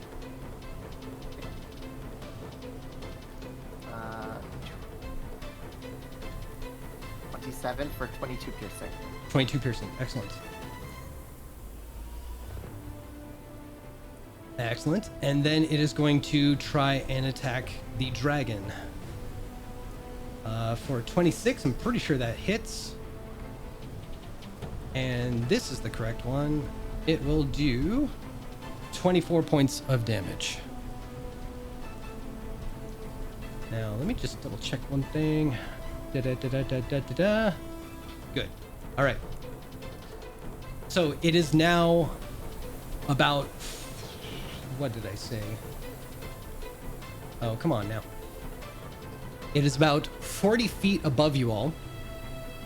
And it is Viria's turn. What would you like to do, Viria? I'm going to move 40 feet so that I'm like, if it falls, I'm 5 feet Excellent. away from him. You got it. Sorry, it's hard to speak. All right. So you're holding your action essentially? And yes, I will hold my action.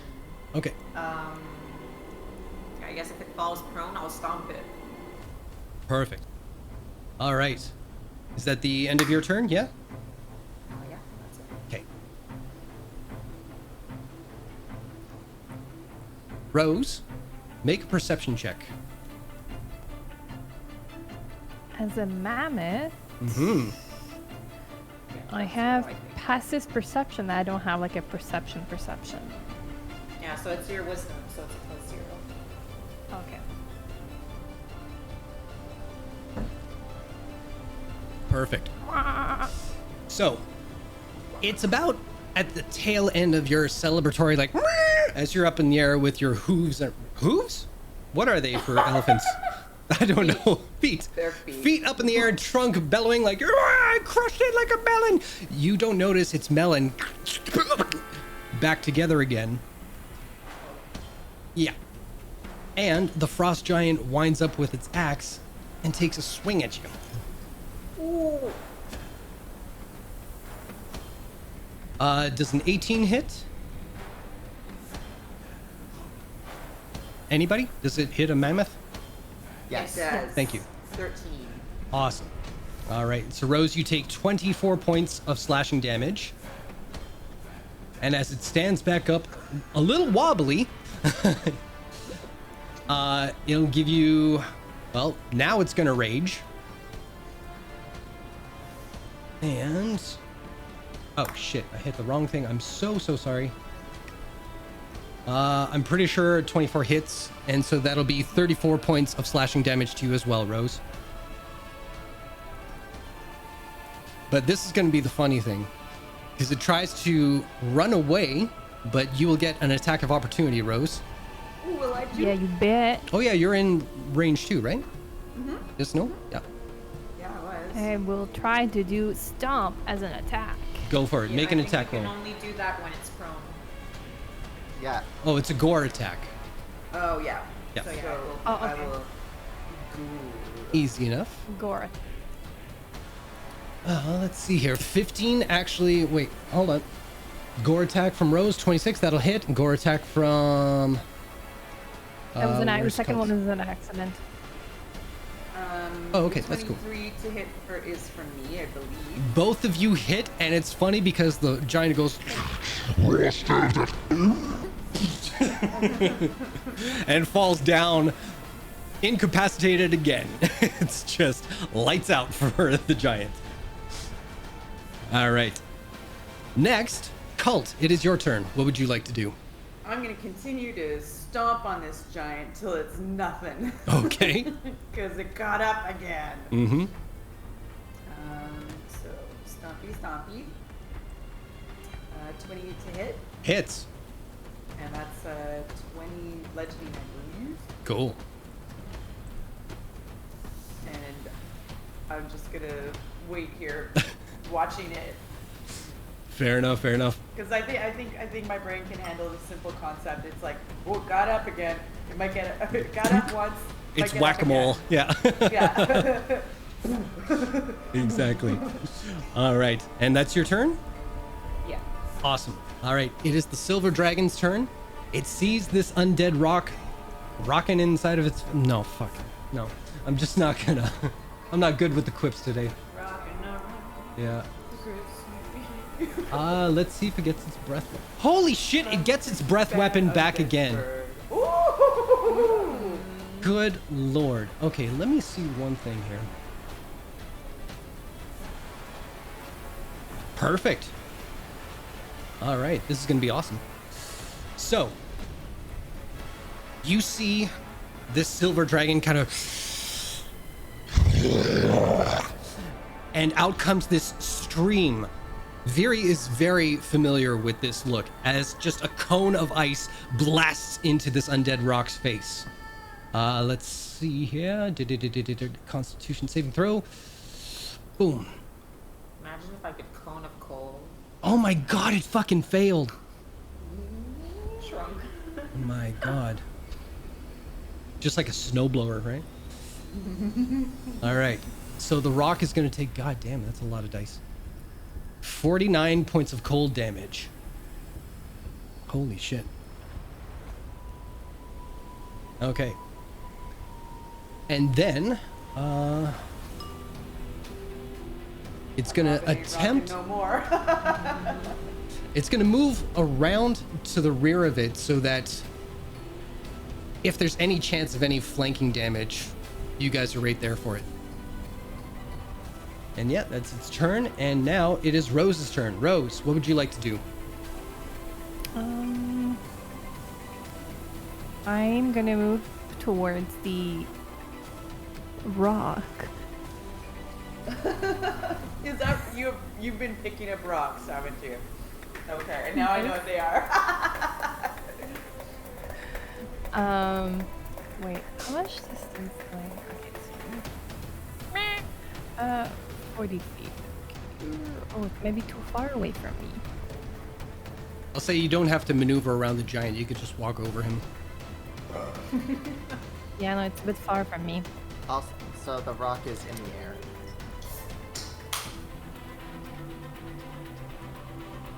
Yeah, Okay, you well, can go. I'm just gonna like, Yeah. just gonna go like, That'll work. just gonna go like somewhere around here. Okay. And so yeah, I'm gonna go around there and then just be like, "Oh, it's in the air. I can't do anything. Oh, I'm a mammoth. I can't fly." And hold my action. Fair enough. So if the rock lands anywhere close to me, I will gore. Got it. Thank you. All right, so you're holding your action for the rock. Got it. Correct. Nagheim. Fucking rock this world. Yeah.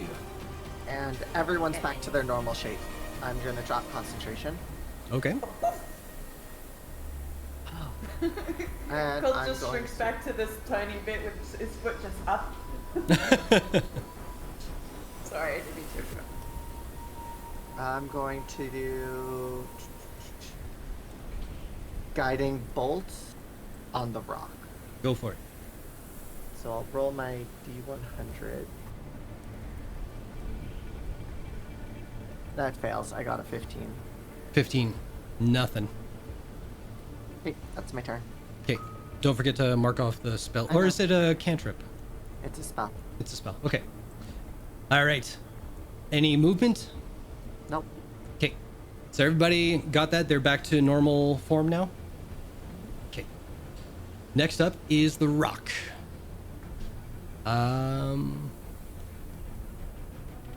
Yeah. It's going to look at the silver dragon, look at the two down below. It's going to take the hit. It's going to swoop down towards Nagheim and Viria, but the silver dragon is going to get an attack on it. And that will be 14, which I think, yeah, it doesn't hit. So rock gets away scot-free. And this is interesting. It's going to make 2 Talon attacks to Viri and Nagheim. Oh, that's a natural 1 for Viri. So 14, I don't think that does anything. Hit? No. Nagheim does a 20 hit. Let's find out. I rolled an 83 for casting shield. Okay. Nice. So in that instance, your AC is... What is your current AC? Oh shit, that would... Wait, what does shield put me to? 20. Plus 5. I would put me to 20, so it would still hit. Well, what's your normal AC? 15. So it's 30 right now. Okay. Whoa! All right. So,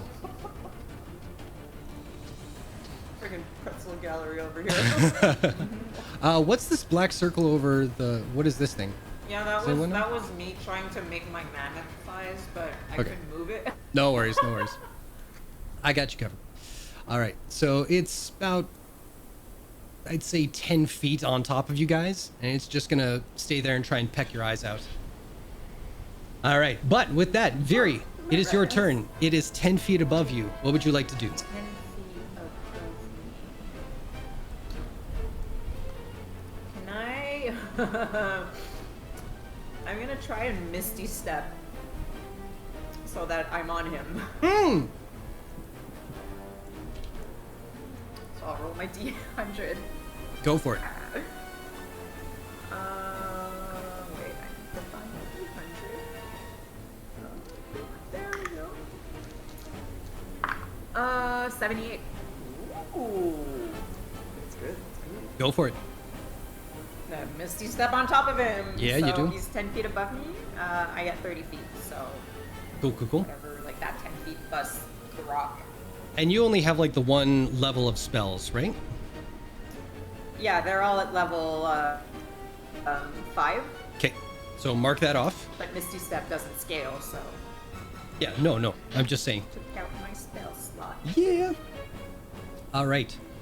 So I will say this, because I can't really do much else than like, yes, you successfully Misty Step. I will say that you Misty Step and you get an action. Well, I mean, that was my bonus action, so I still get an action. So you don't want a bonus action as well? Okay, so I get a second action. Hey! is what you're saying. Okay. That's because I thought you thought the Misty Step was my action. That's cool. Well, I will. Let's see. So many possibilities now.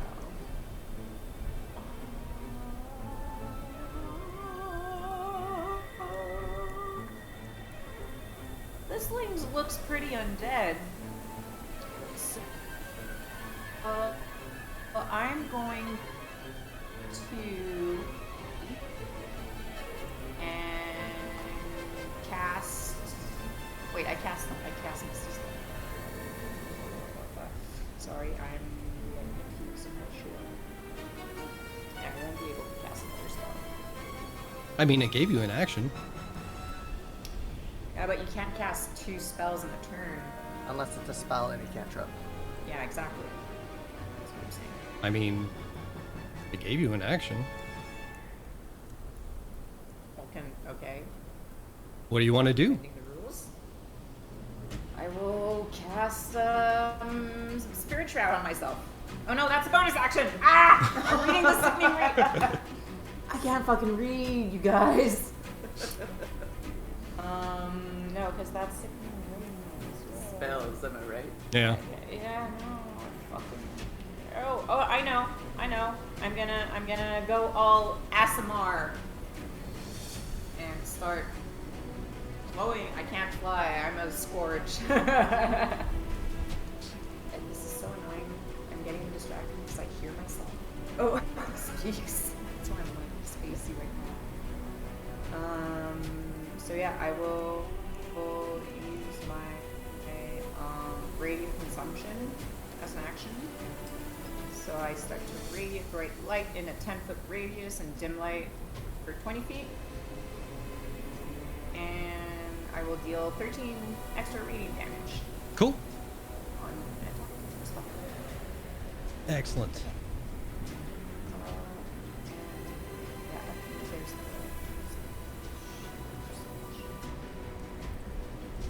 At the end of my turn, all creatures within 10 feet of me, including myself, would take 7 in radiant damage. At the end of your Okay. turn? Okay. Yep.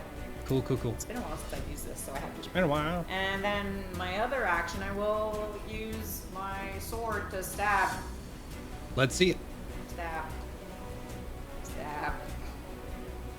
Okay. 21 to hit. Hits. Cool. So that's 14 piercing damage Mm-hmm. and 13 radiant damage, so 27 total. Nice. All right. And you are on the back of a rock. Number 2. Oh yeah, go for I it. get another attack. So 16. Hits. So 12 piercing and 13 radiant, so 25. Perfect. And then this is the end of my turn, so this thing takes 7 radiant damage. Got it. You said the rock And I was in take 10 that as well, but feet I have. of me? Say what? You said the rock was within 10 feet of me? Flying above you 10 feet, yes. Okay, so I'll take... How much radiant damage was it? But I'm on top of the rock. You guys Yeah. are still in the same spot, though. She would be on its So- back in the middle on top of it. So depending on how big that thing, which is probably like 15, so she would be 25 feet above. Okay. All right. Anything else on your turn, So Via? you're good. Nope, that's it. I'll also take 3 points of radiant damage. Since it's 7, but reduced to half. Okay. Or would that be 4? We always round down, so for damage at least. All right. Next up, as Rose is getting ready and prepared to kind of like take on the rock and like looking for any kind of opening, I'll get you to make a perception check. As a human this time. I mean, an elf. I'm sorry. I get you. All right. 23. That sounds good. There you go.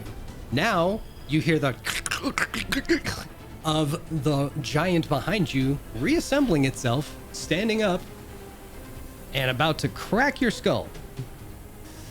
All right, so 2 attacks coming your way. Number 1.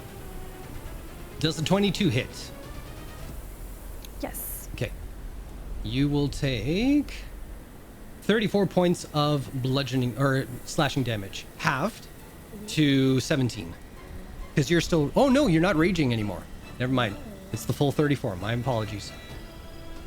Second attack will be a 20 to hit. Hits. All right. And that will be 29 points of slashing damage. Again, very good. Yes. And unfortunately, you're not fully in range of it. So it's going to see the situation and start to piece out, but it's only got 10, 20, 30, 40. Wait, 5, 10, 15, 20. It's going to get right. Or what did I count? 5. Yeah, there. Okay. With that, that is its turn. But Cult, you are up. What would you like to do? He goes, "You better run!"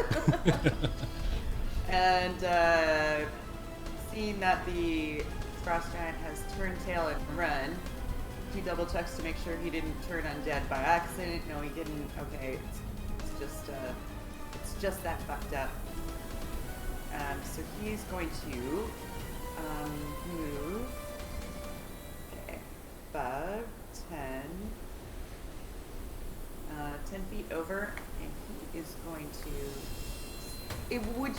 Is the rock within 30 feet? You said it was 10 feet up. Yeah.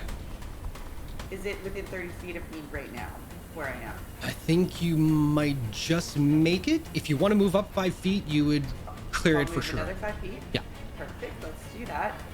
And I'm going to use my Blade of Thousand Cuts to, as an action, I may target a creature I can see within 30 feet. I instantly appear before the creature and make a flurry of blows against them. The target must make a DC 15 Dex saving throw. On a failure, they take 7. Double check something with me. How many times per day are you allowed to do that? Once. And didn't you Have I already done this use it? already? Yeah, you did it for your first Not attack. that I remember. I thought that's what Oh, the big damage would. tonight? Yeah, No, I didn't use the 1,000 cuts. I think we included the damage though. Remember when you did that? It was the damage, the sneak attack, and the extra damage. The extra damage is the Blade of a Thousand Cuts. Extra damage. Yeah. Okay. All right. That's all right. All right. All right. Sorry to pop that bubble. Okay, that's fine. Which means we didn't even teleport you. I'll tell you what, I'll do you a favor. Because you didn't intend to do that damage or use that ability on that particular attack, but we used the damage. We didn't use the teleportation. If you wanted to use the teleportation side of it, you can do so now. But you won't get the extra damage. How does that sound? I'll deal with you a little bit. How about I use that as my first attack, and then I have my bonus action attack that I can use Mentor's Hand on. Yeah, oh no, that's totally fine. But it's just the extra damage of the Alright, so Blade of a Thousand Cuts we won't do. Oh, okay. All right. Oh. Oh, yeah. So I land where would ever the front of it be here. So I show up 10 feet in the air and just like start hacking and slashing. Wait, are you in the air in front of it, or do you want to land on it? I would love to land on it if you'll allow it. It says Yeah. in front of the creature. Okay, cool. Let's get on top of this bad boy. I mean, when I'm it's under flying, it's kind of relative as to like where, like in front of it is. So that's I know, cool. I just saw the beak, so I put myself in front of it. Yeah, no, that okay. works. But we'll So, say you're there. I look at Viri as I sort of shimmer in, and I'm like, I was jealous. And here's my attack with the blue. Oh, That's gonna it's miss, only a unfortunately. 12. Yeah. That's okay. I'm glad you allowed me to teleport. That was good. Yeah. And here's Mentor's hand. That will also That's miss. 14. Yeah. he doesn't realize how unstable being on top of this thing actually is. And he goes, oh, I'm jealous. What? And his foot slips between one of like the wings and the body. And he Nice. just like manages to like brace himself and get back Yeah, up. not all of that is solid flesh, you know. This is way grosser than I thought. Anything else on your turn? No. No. Good to go. All right. With that, it is the Silver Dragon's turn. They are going to... They're going to see the two of you on top of there, and they're going to try sort of like a banking shot, if you can imagine that, where they're going to dive straight down to the ground and then leap up to kind of hit the underbelly of the rock. And it will be a bite attack. Bless you. Ooh, that will hit. Her sneeze? Yes. Okay. All right. So that's 20 points of damage against the undead rock. And as it bites into it, it's going to dig its claws into it as well. 17 hits. Where both of you, Viri and Rose, as you're like having like this kind of proud moment of like, ah, we're surfing a rock, you feel the ground from underneath you both give way as this rock's undead life force drains from it, and you both tumble. Flashes of silver and undead feathers fly all over the place as you tumble down to the ground. I need both of you to make a dexterity saving throw, please. I think you meant cult. Yeah. I think we all know what he meant. Oh, that was me. Was like, okay, I'm on the road now. Dex saving throw coming at you right now. Oh, I'm gonna use luck. Go for it. Viri, what'd you roll? 16. Excellent. 16! Oh, fuck yes, baby. Neither of you take any damage as you plummet down to the earth. So, undead rock, officially dead. Giant, piecing out. But, what would you guys like to do? Now am I aware that silver dragons are generally good. It hasn't made any moves towards us. True. Either as mammoths or folk. So, I will give you guys one round. Do you want to continue pursuing the frost giant, or do you want to peace out? I would try to throw a guiding bolt at it. Go for it. I would join Nagheim. I love that idea of looking 49? over at Nagheim. maybe. 49. It works. Oh god, thank god. Okay.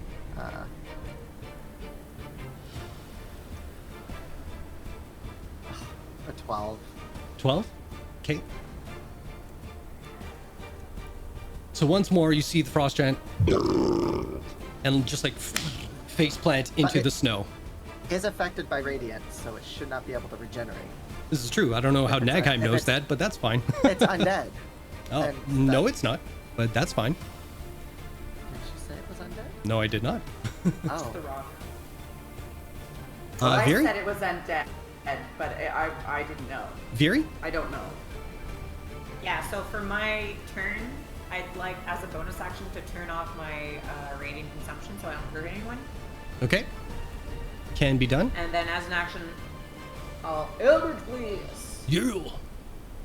As it runs away, I'll roll my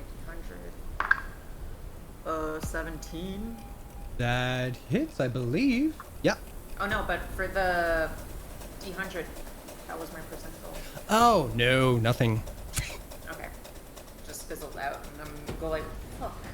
Your finger is like a sparkler, you know, like you go like Eldritch Blast and you see it just, and then you're like, stop it. And then you decide to write your name in the sky. Cult, anything you wanted to do? Colt loved the idea of the guiding bolt, but now it's prone, so it would be hard to hit, but that's okay. He's gonna look at the silver dragon, sort of get up, dust himself off, and he's just giving it like the we cool kind of vibe. Okay. Rose, anything you wanted to do? Rose is just looking like, are we getting out now? That's it. That's what she's doing. Excellent. All right. So, Frost Giant, down. Undead Rock, down. And as everything kind of comes to a perceptible close for a second, you see the silver dragon gently lower itself down to the ground to be on the same level as you all. And while it's still a large dragon, it's not the largest dragon that's possible. This one, if anybody is aware of like sizes for dragons or anything like that, would know this is a very young silver dragon. And as you watch, it begins to shrink down and down and down.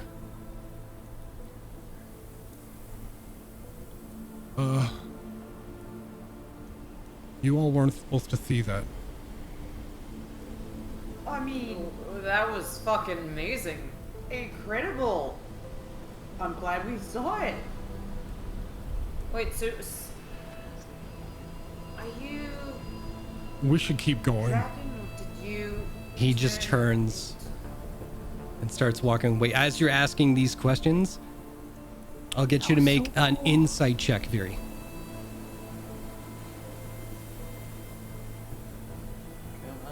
15. I'm rolling so well 15? tonight. What the fuck? You're in my presence.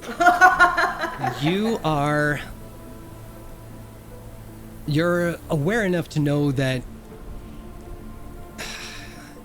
you get the feeling he did something wrong, and he's just trying to avoid saying anything that will be more incriminating or damaging. And he's trying to avoid the subject altogether. But he is leading you guys back the way you came.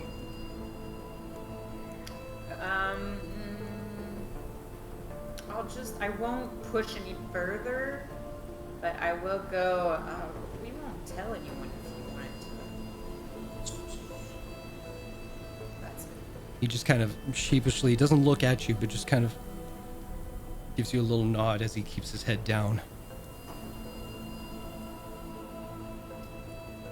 Meanwhile, Colt will be like catching that sort of feeling and then go and run and tackle Mannheim in the snow, playfully, not to damage. Oh god. Just like grab them by their shoulders and look at them and like, that was the coolest thing in the whole wide world. We're going to do that more. Oh my god, I could be a mammoth for days. You're the hour. coolest. You're the coolest. Ah! It lasts an hour. I really liked being an owl. It was fun. Wasn't it fun? It was, all of it was fun. This was incredible. And then that guy Speak for didn't do it. yourself. I was stuck for most of it. Also, Wait, in the rocks? Or on the rock? I got into a whole bunch of situations with rocks, I suppose. also, that's not. I'm assuming it's not how the animals would feel naturally. Your bodies were changed through arcane means.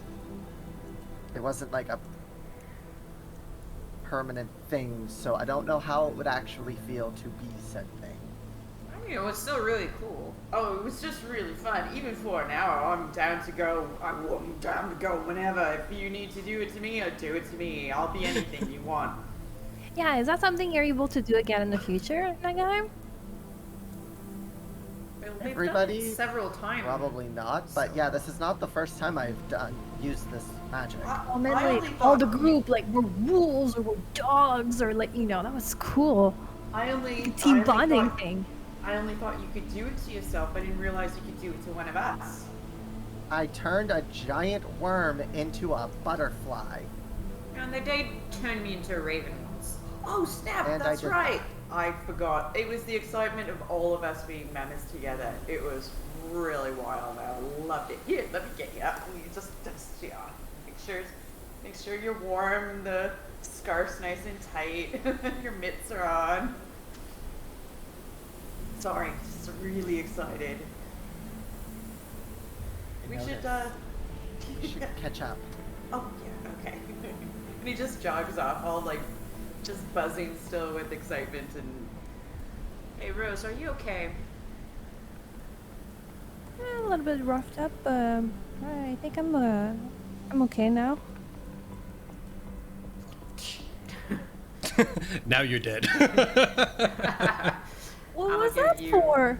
Oh no, I used my healing hands already. Oh, Hold okay. on. Oh, so you just graciously slap me.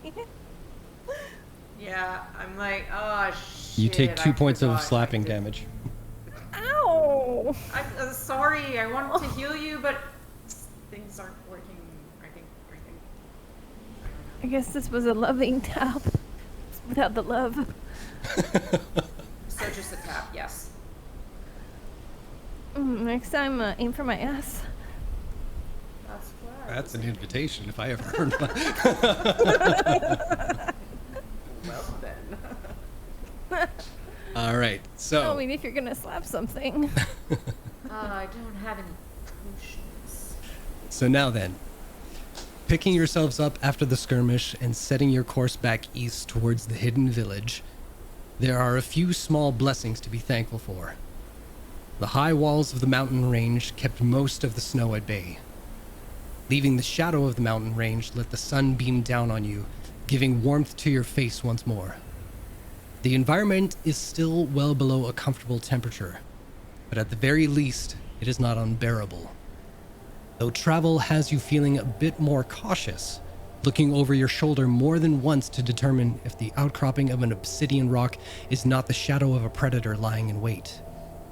You still have the confidence that comes with retracing one's steps that seems to quicken your pace this day. But eventually, the first nightfall comes, and you all must decide what to do as you bed down for the evening's watch. I'm going to go over to Rose and I'm going to cast Healing Word on her. Okay? Percentiles. Please and thank you.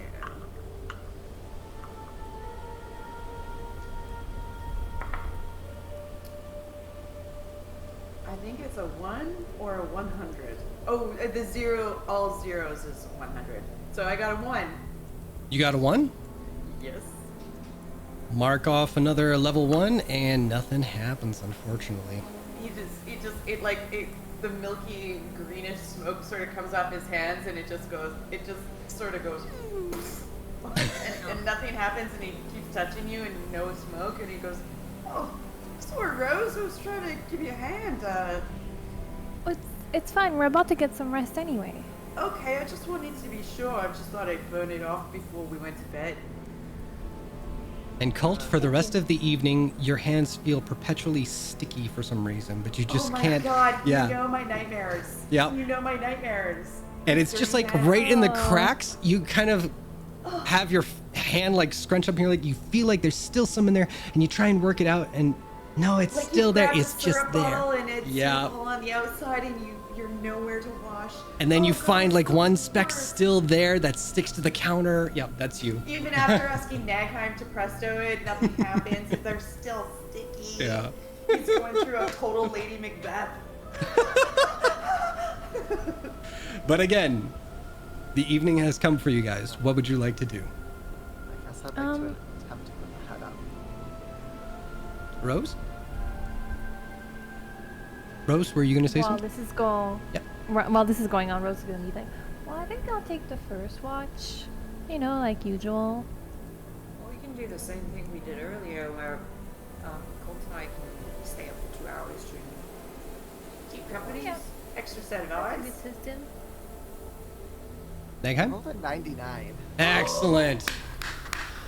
Guess what's back, baby? Ooh, comfy car. Skadoosh!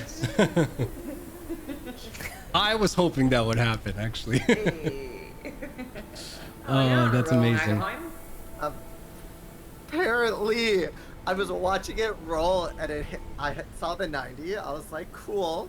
And then it was like, the 9 was like slightly tilting off and then just went back to the 9. I was like, so close. I wanted that 100. All right, so one by one, you re-enter the bubble. Thankfully, knowing from last experience, you take a few feet back while Nagheim prepares this bubble. And again, the big silvery orb, or half orb, I guess, kind of appears. No one gets ejected, no one takes any damage. And one by one, you filter in through the front door of its interior to see the once again very warm and hospitable interior of this one-of-a-kind magic bubble. Oh, thank fuck. I'm not one to complain about rough conditions, but this is just... It's very cold, even for someone who lives in the cold. It's pretty fucking freezing. It's just, it fucking sucks. No offense, Vernon. Do you want to stay up first, or shall I? I can stay up first, sure. I didn't really take many hits. And I was Colt- mostly mammoth when that happened, so. Colt will go to the fireplace, and if there's not already a fire, he'll start a fire and put the kettle on. Fire's already on. Yeah. And the kettle, like, it is prepped. It's ready to go. Did Verdant come into the bubble? Yes. Okay. Nighttime would be like, Bernard, come. I want you to actually have a bed tonight instead of the day bed. Come. Okay. Nighttime will lead Bernard to this spare room, Perfect. but also show him the bath if he wishes. Okay. What's everybody else doing? Making a snack in the kitchen. I want details. Well, it's gonna be a stew because, you know, it's the quickest thing to make. And by stew, I mean coq au vin. And by quick, I mean like she takes a good 2-3 hours to make coq au vin.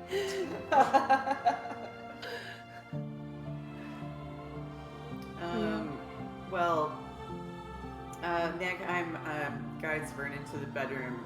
Colt's just gonna lean over to Viri and be like, "So that kid wasn't supposed to do that?" That's what he said. That's what I was getting.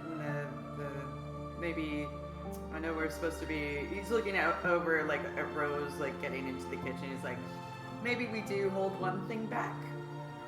Yeah, I don't see why anyone needs to know that. I mean, he did us a real good solid We stepping in didn't there. technically discover that in the chasm, so. And I didn't see anything. I don't know what you're Right. talking about. Yeah, wasn't located in the chasm. So just some giant bird helped us out. Nighttime from around the corner will go, some giant bird was affected by my magic. Disoriented by magic. And I turned him into a snowy owl like the rest of us. hey, that sounds great. And Colt is going to start pouring the tea for everybody and serving it to And the everyone. coq au vin is Ah. ready. At the She same looks time at with her tea. mug that Colt touched with his sticky hand. Yeah. And you see him as he sits down with his cup of tea, he just dips his fingers in it and starts rubbing it on his palm. Nothing's working. Just can't seem to. Well, if they're already sticky, and he just downs his tea and gets up and goes to the bedroom. Ew. Viria, You here's guys hear in the distance, ow, ow, ow. Which is awesome awesome because I heard your delay. Oh yeah, me too. I heard you doing it for real, and then I heard the delay. It's like, ow, ow, ow, ow, ow. That's because Thank this you, is my Megaman. mic voice. This is my real voice. It sounds the same. You're crazy. All right. Everybody else who hasn't said what they want to do. Well, if no one's using it, I will go take a bath. Fair enough. And I will. Take a book with me and have a nice read in the bath. There's a million of them. But Nagheim would take a seat in the rocking chair in front of the fire and enter their trance. Your fancy soup was delicious, Rose. Colt will come back, help You're himself to welcome. some Coco Van, give Rose a kiss on the cheek, and then go eat in his room. Here, Fair enough. Nagaheim, have some. Thank you, but I will have some when it's my watch. Good. The, You need the to eat. fire, yes. the Food is fire good will for still magic. keep going. Food is good in general.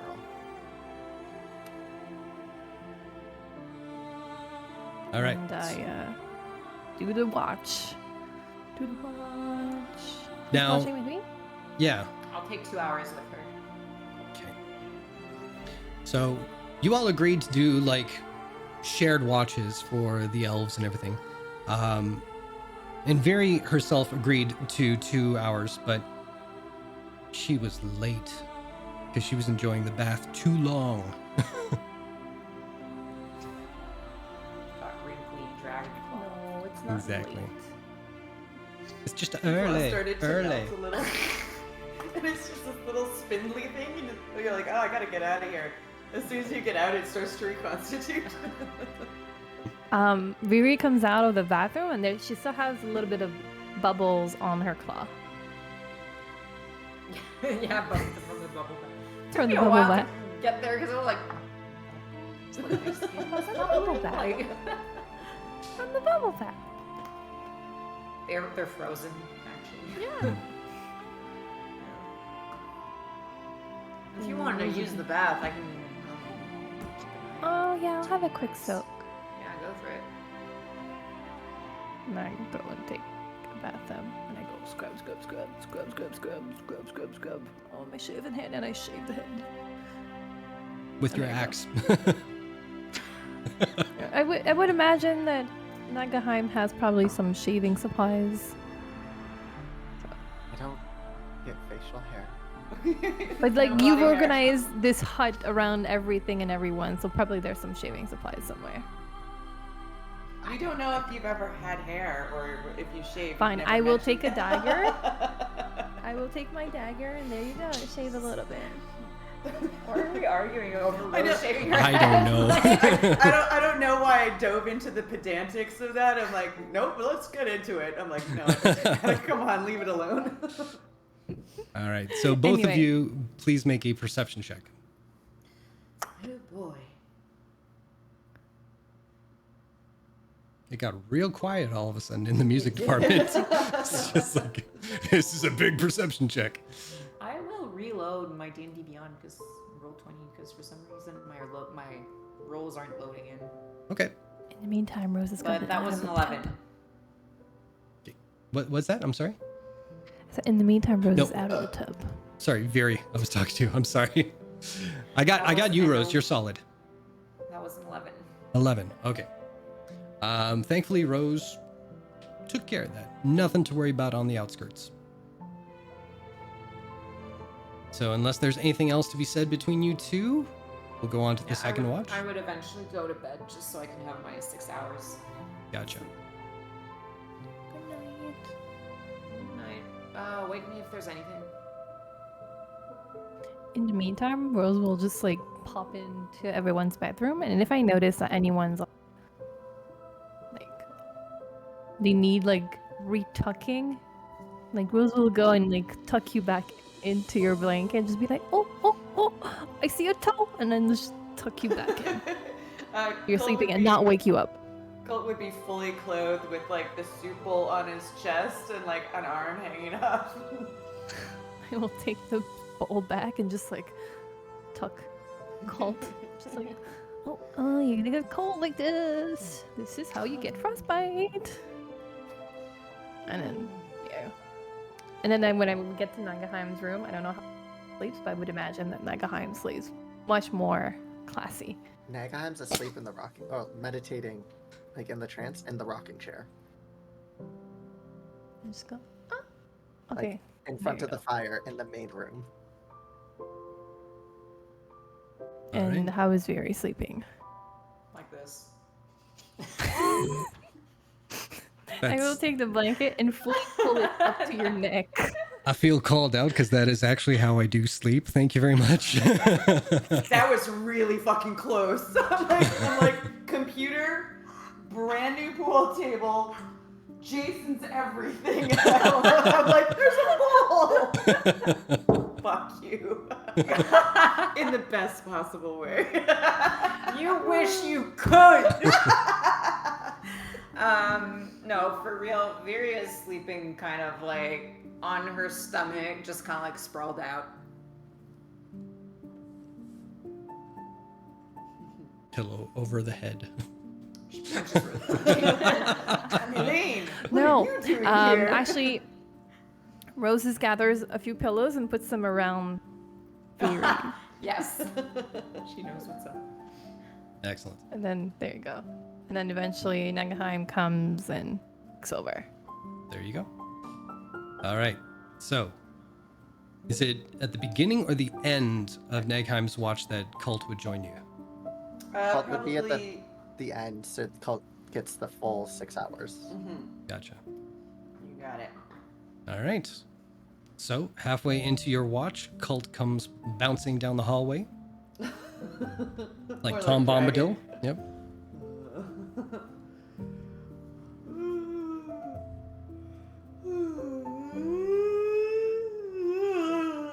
And this goes on for a while. Yep.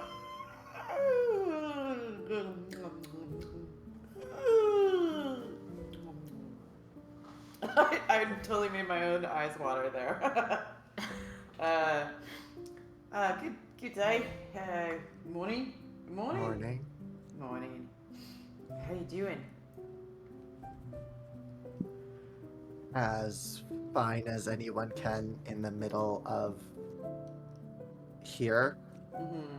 Colt's gonna go and like sit on an ottoman close to the rocking chair, and he's gonna take the I'm a school counselor position and lean forward on his knees and like look really, at Nagaheim. I see you kind of would look. And he goes, "How serious are you about creating this dodecahedron thing?"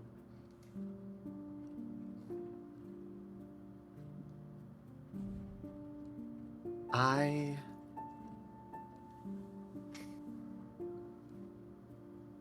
want to know what my past life knew that put us in such danger. Okay. She didn't want others to know, but she knew. Was what she knew, however, what we just found out?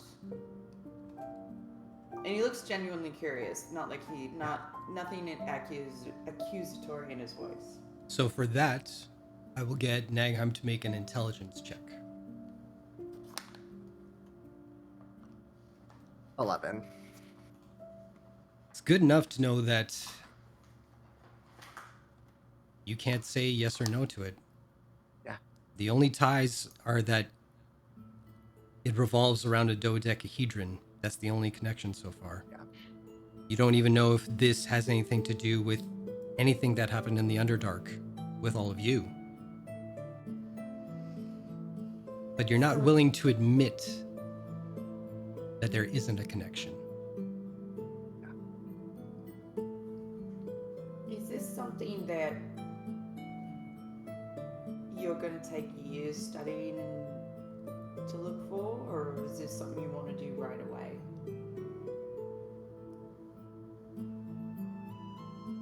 Well, if I need a part of that tree,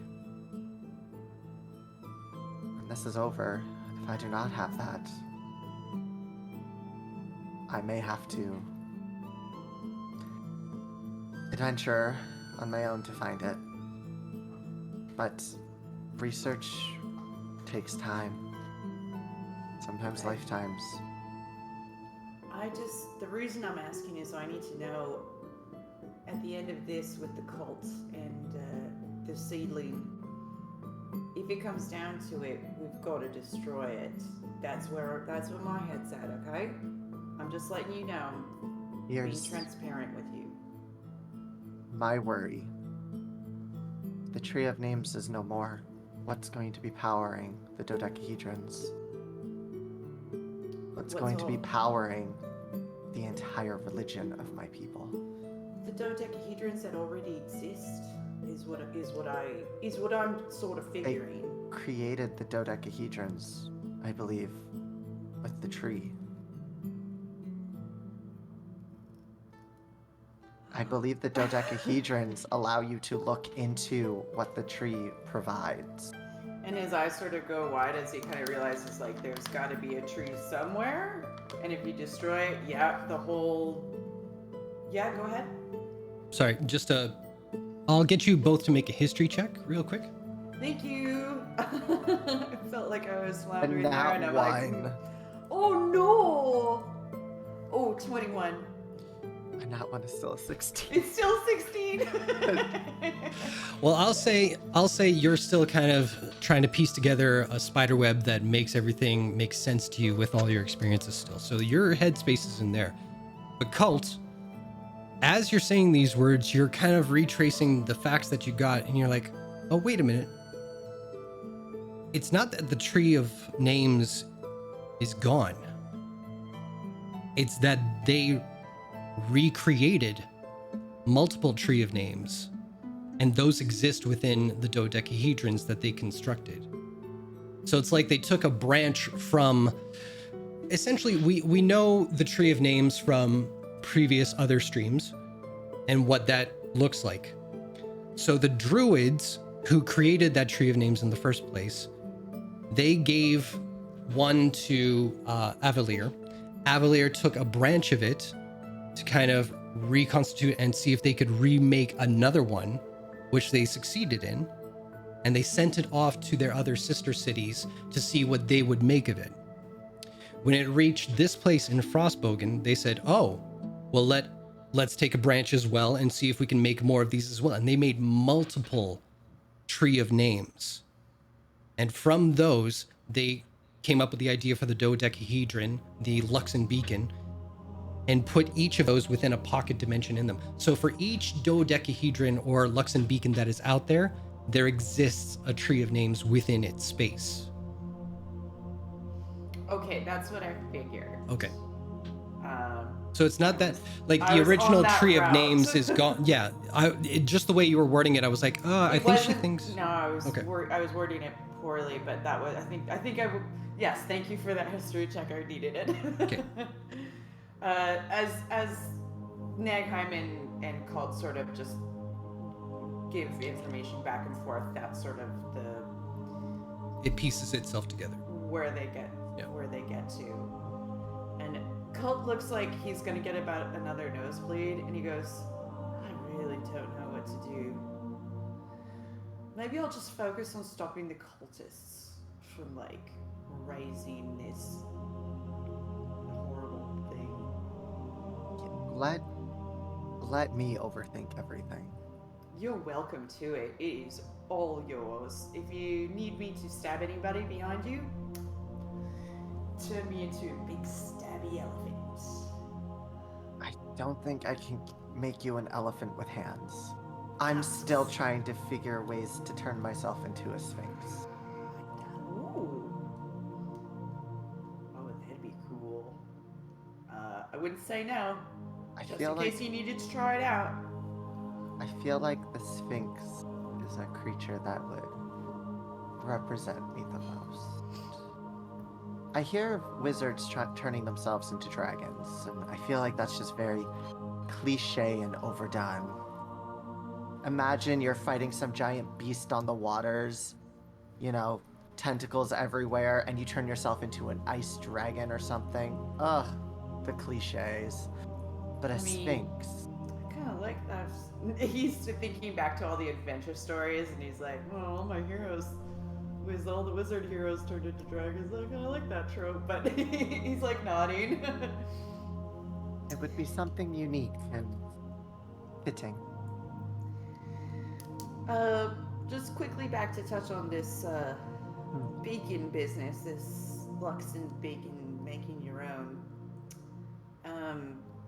Would it interest you maybe to work with Kiran Sari on this and the Cobalt Soul? They would have the knowledge. They would have they would definitely have the resources.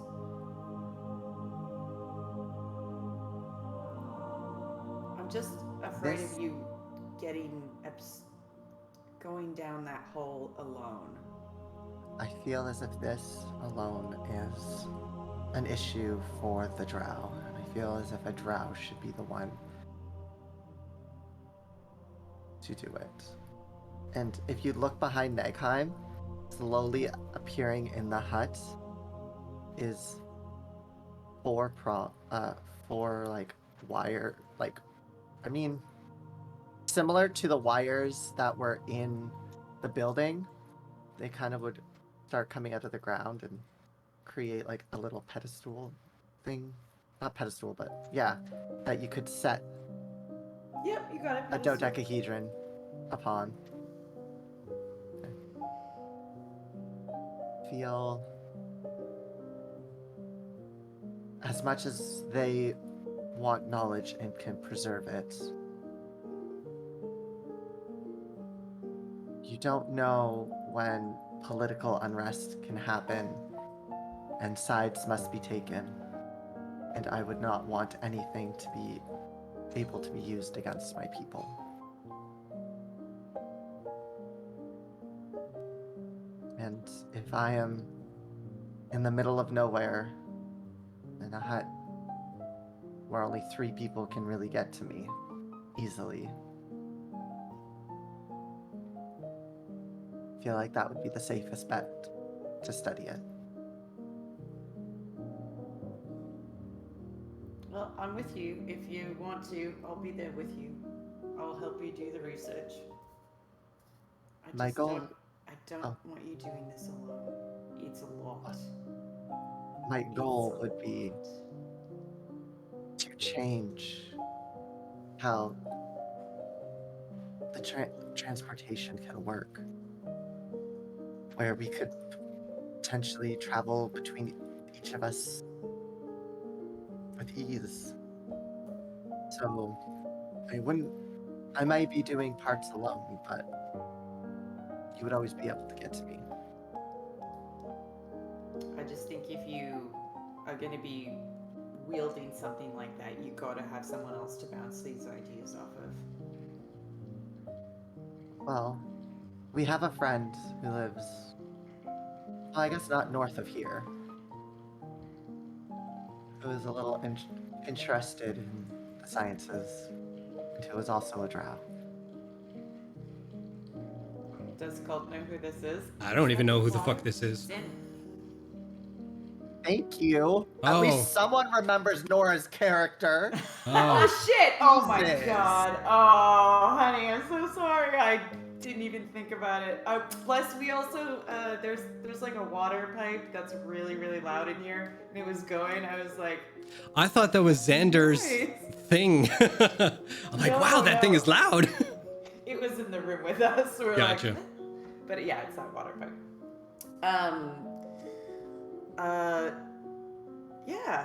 Yeah. I think that's a great idea. All right. But, Alright. of course, you would always be welcome. I mean, who knows what the future will hold. I may have closer ties to you than anyone one day.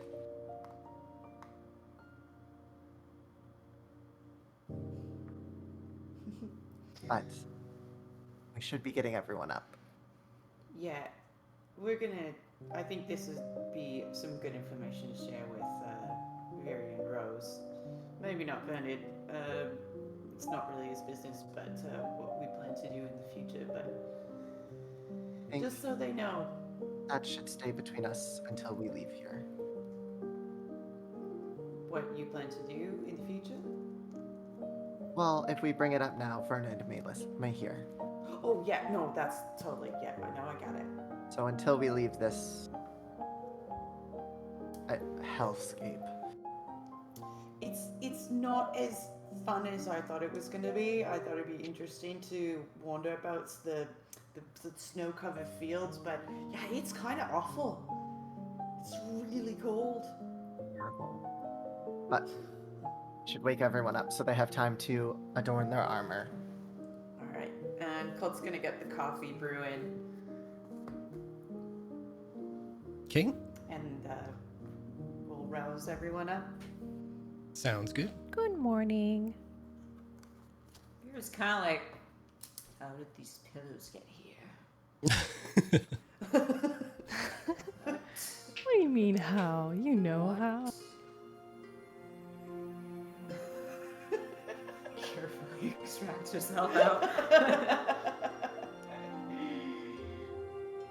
All right. So, everybody rises for the new day.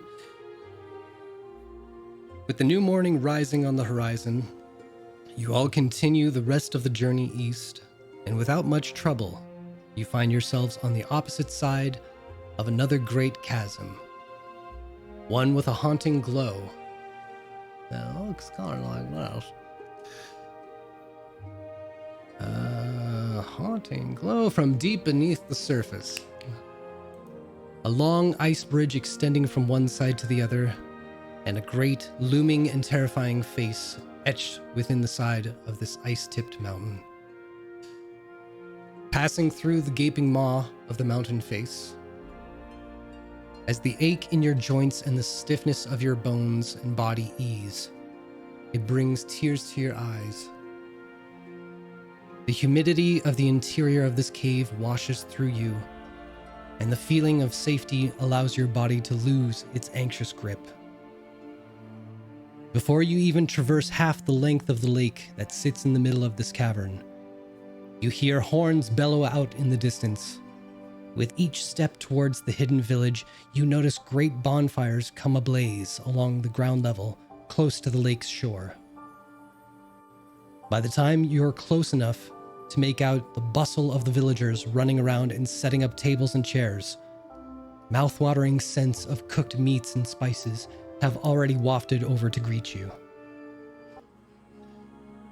Once again, a melodic chorus can be heard as all the villagers chant to greet you upon your arrival.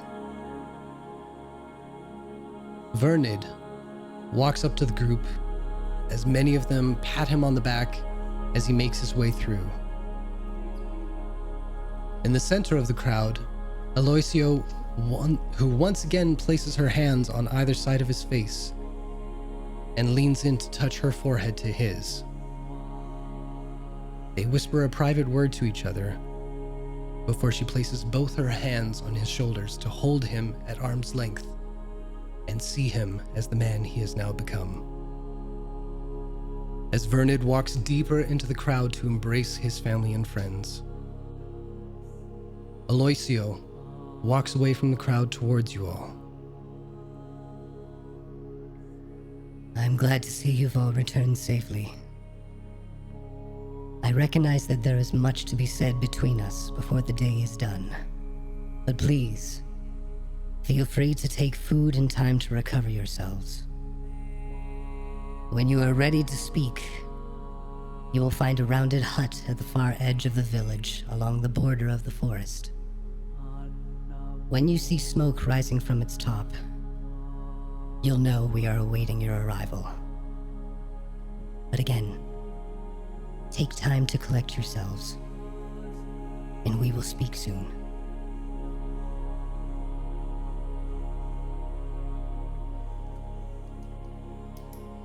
Oh, I'm hungry. Thank you for the welcome. Yeah, Bernard was a very good guide. Glad to be back. Very glad to be back. And she turns towards the crowd again.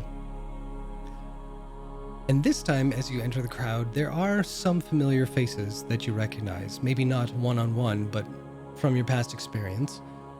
You do recognize as the same faces that housed you beforehand, and once again, you're led to the same lodging you each stayed in before your journey to let you collect yourselves and leave your belongings there should you want to. For the next little bit, before you guys meet up with Aloysio, if there's anything you wanted to say or do, now's the time.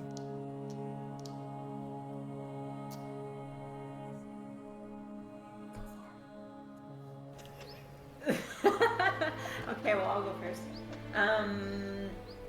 I would like to find Vernon to formally thank him. We don't need to have a full discussion. It's just, thanks for being a guide. You're welcome.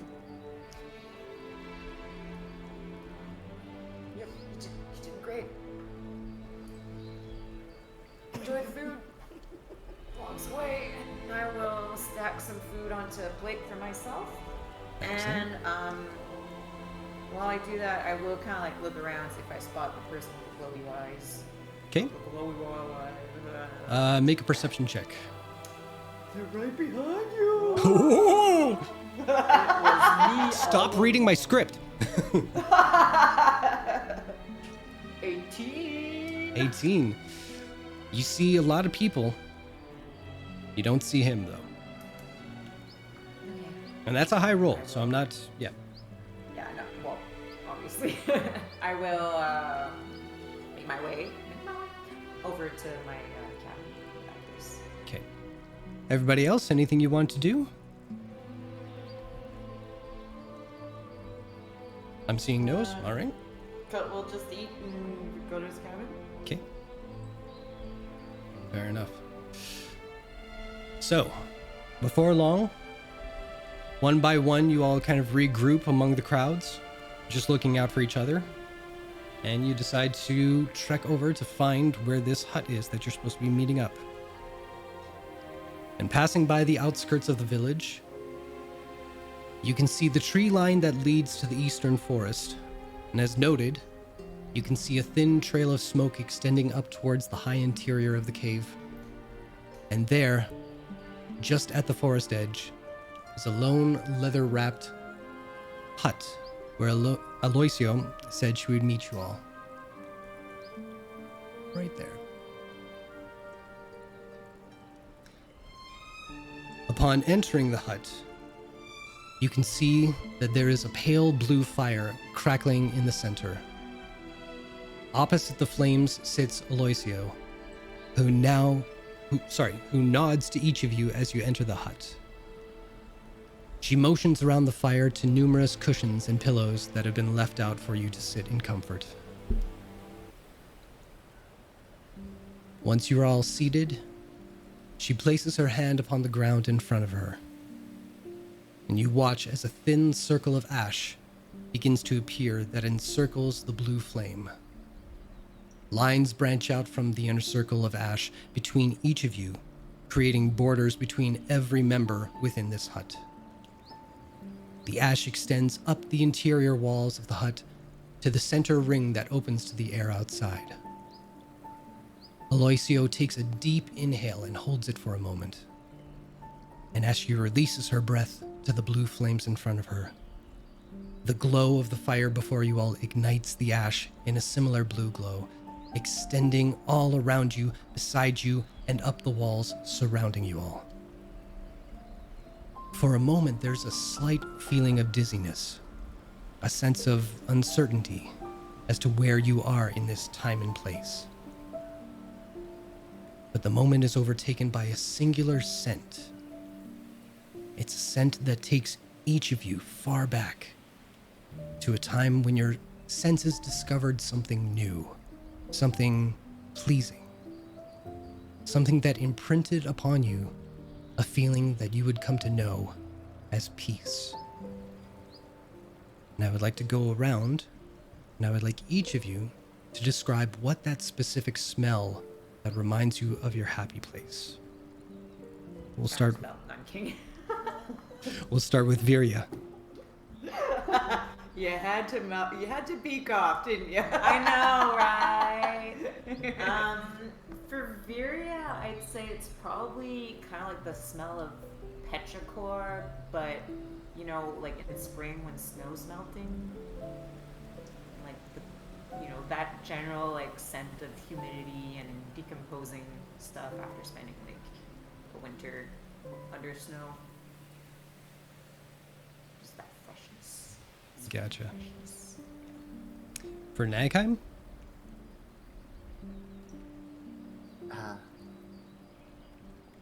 The smell of the fields when Nagheim first felt independent and not trapped or scared.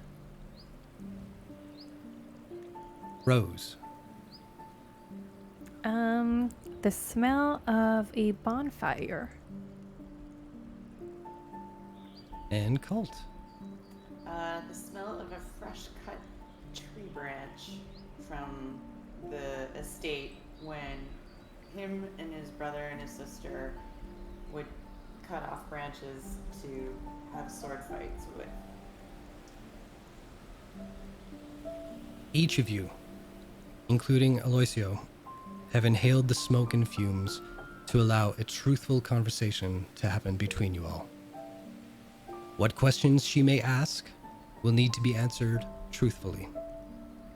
Any questions you may have, she must do so as well. Be mindful that both you and Aloysio are not compelled to answer, but whatever answers you do give must be truthful.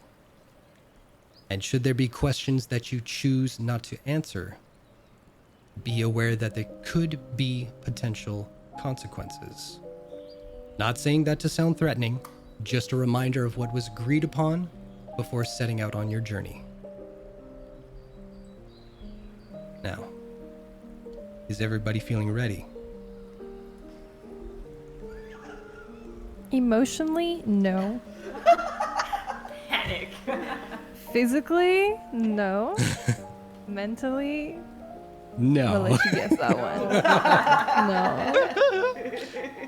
But I don't think you care about that. So I let's care go, about baby. everything. Oh, what was that? Who burped? Point of inspiration. Hey! It was more like a growl because I'm hungry. All right. So, Aloysio opens her eyes and looks gently to you all. So, what have you discovered?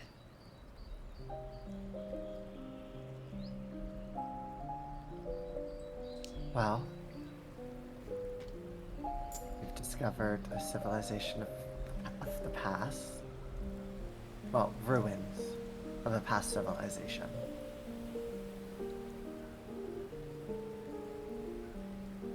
They had control over what appears to be magics, strong enough for it to withstand all of these years.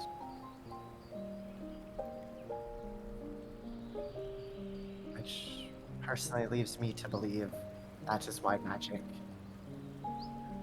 is so strange here.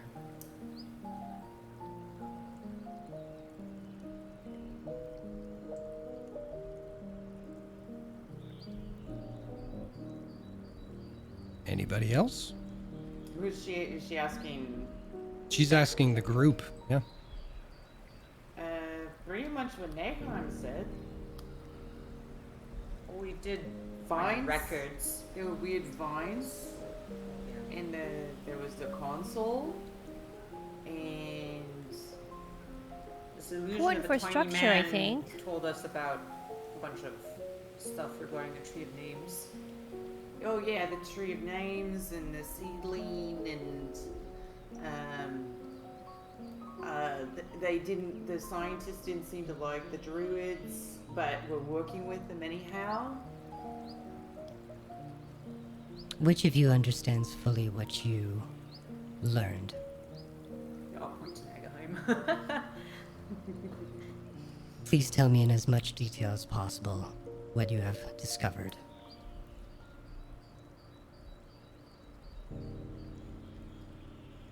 When we arrived, it seems that there was a construct that you were able to summon the image that somebody had left behind, a record of sorts, where we were able to listen to information that he had been able to keep track of, as in working with the druids and maybe not liking them per se, but working with them. That the druids had created the Tree of Names and given part of it to different civilizations around the world, and that they were studying it. And within studying it, they found that they can look into, or the Tree of Names is able to give people the ability to see into the past. It knows apparently everything, from what I've gathered, that has happened. And they wanted to harness that power. And then so they created the dodecahedrons. A thing that the Drow worship as a god. Which shows that my people worship a false deity.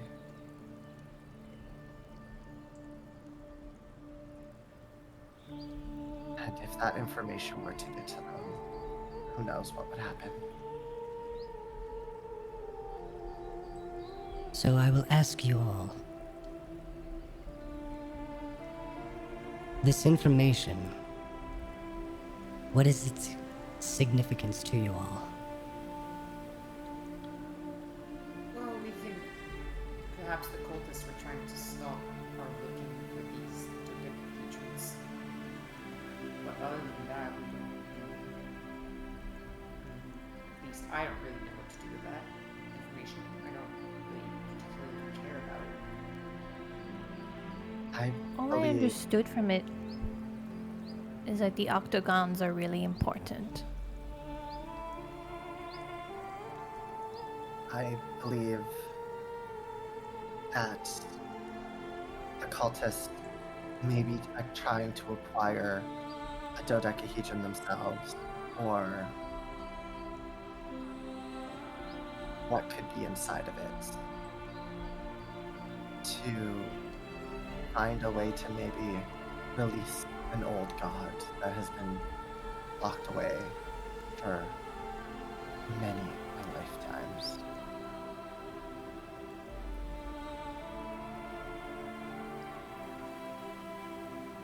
I don't imagine it's good that anyone has their hands on this, but the Drow people, it's their culture, it belongs to them, but if they won't, I don't think the truth is going to benefit them.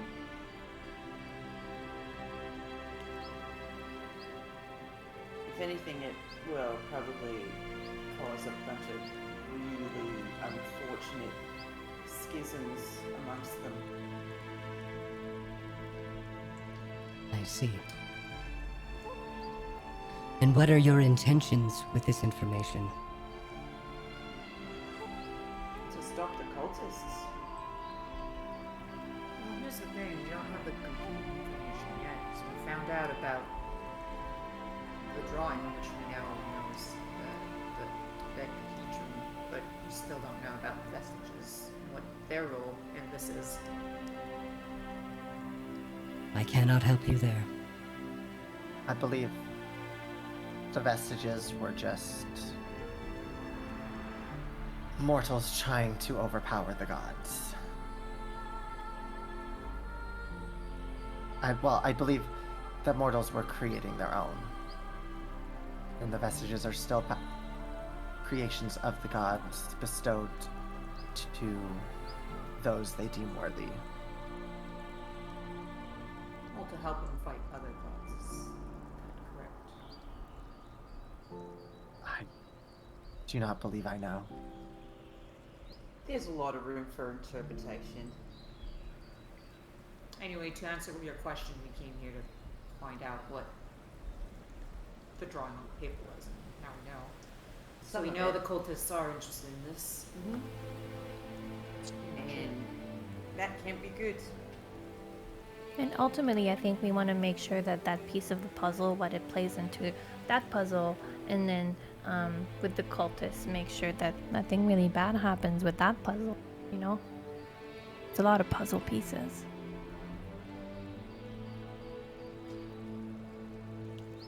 It's all shapes, really. So I will ask again, each of you. Are these your only intentions with this information?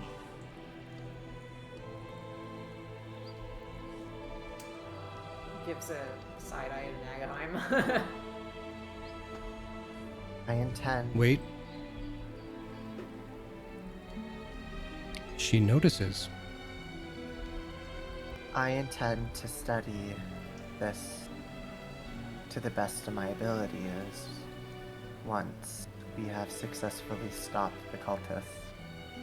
I believe it is what my past life did, and I wish to know what she knew.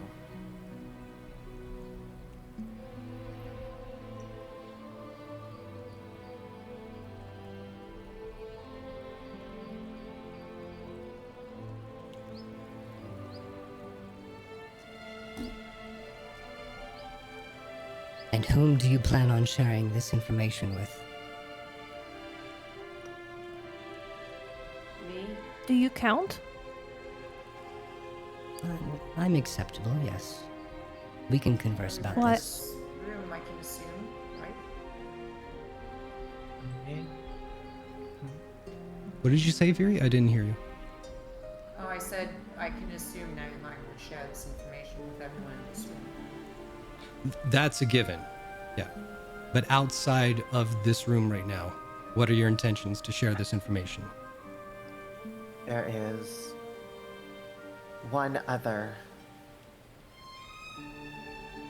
who is a drow that we had plans to potentially. Thanks, Tommy. We had plans to potentially study the world together. And I feel as if this is best looked in upon in those it concerns the most. I do not believe in sharing this information with my people, but my past self knew something that she was willing to die for. And I wish to know it.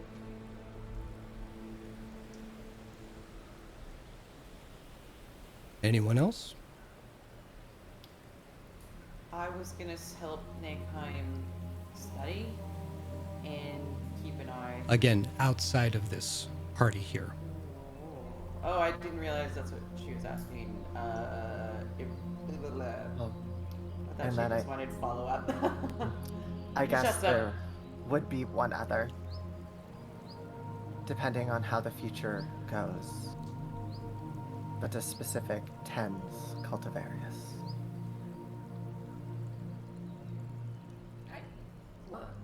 What? What about Kiansari? I do not intend to share anything with him. Oh, I was asking more. They are. Did you say that out loud, Rose? She said that in Erie. Nagheim said it out loud.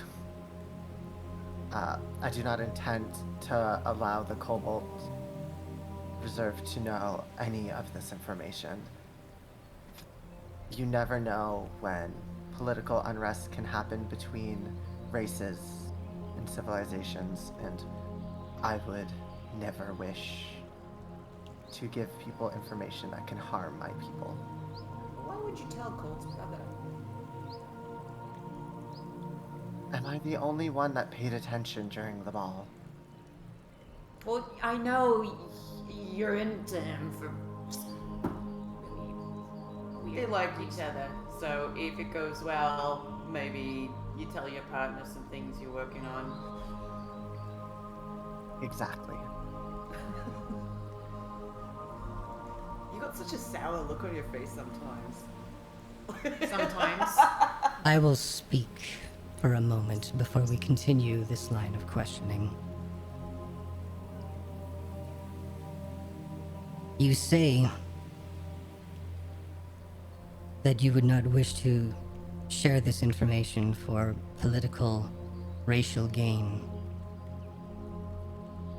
Yet you name two who you wish to share this information with that are exactly that. And yet the one individual outside of here who could possibly shed any sort of knowledge on this subject, aside from my people and I, you would deny them. Interesting. I, however, would not mind if you shared this information with my friend Kiran Sari. They have a point in hearing. Is something that I wish to have time to thoroughly think about before. I do not believe that the other drow that I speak of would use this as against their own people. But I do not know these people. We will move on. Nonetheless, Did any of you record or document any part of your journey on your discoveries? Or removed know how any to write. items from that location? Again, I'll give a look to Agaheim and. She notices. No, No, she retrieves it. Yeah, I do take the mold out from the bag of holding. I can't remember if Colt was taking notes. I don't think he was, not in the chasm, but You more weren't. about the village. But her eyes are on Nagheim right now. Nagheim will open their book and flip through it, showing only arcane spells.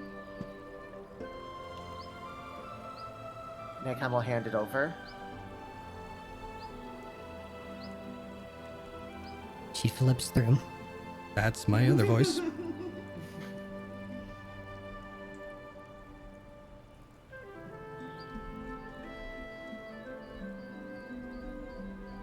Those pages will be removed.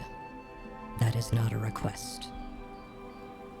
If I choose to make it, nobody can see elsewise, because the book says so. Rose. She will still say in the says it. earring. Rose will say in the earring, Nagai, perhaps this is not the moment to argue. We might want to choose our battles here. Nagheim did not say out loud the thing I said to the GM. That Oh, okay. Nagheim handed the book over. But yeah, the entire point of the book is only I can do anything with it. Mm-hmm. So it's strange that she was still able to find it. I'll leave that to you to figure out. But she is looking at you in wait to see if you will remove the pages or not. Nagheim will remove the pages.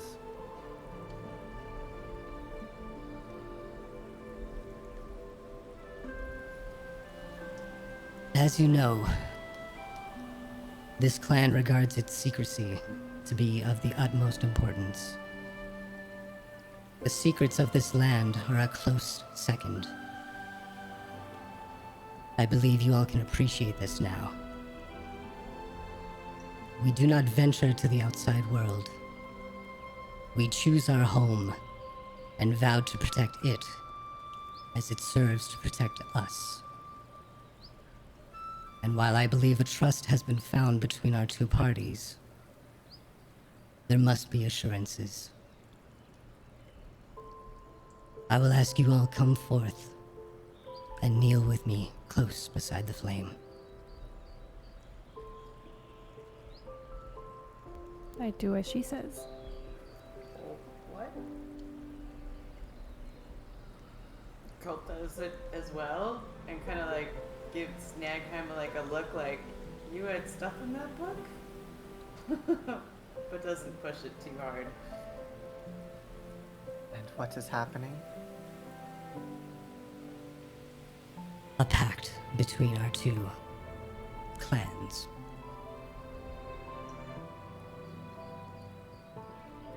Alright, I'll kneel down as well. Nagheim will cautiously kneel down. As you all huddle close to each other, Eliseo reaches her hand out, palm up, towards the blue flame in the center of the room, and she nods to each of you to do the same.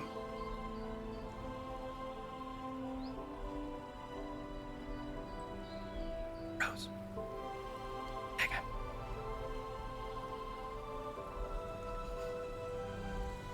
Looking out at your outstretched hand with the burning flame flickering behind it. For a moment, the light pierces through two small dots upon your wrist, before fading to nothing more than a pair of pale scars.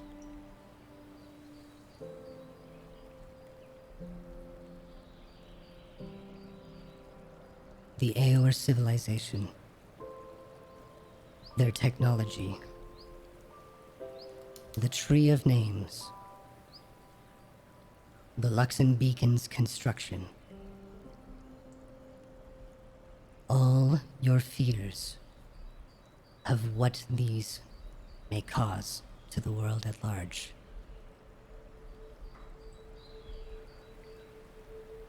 Anyone outside this room,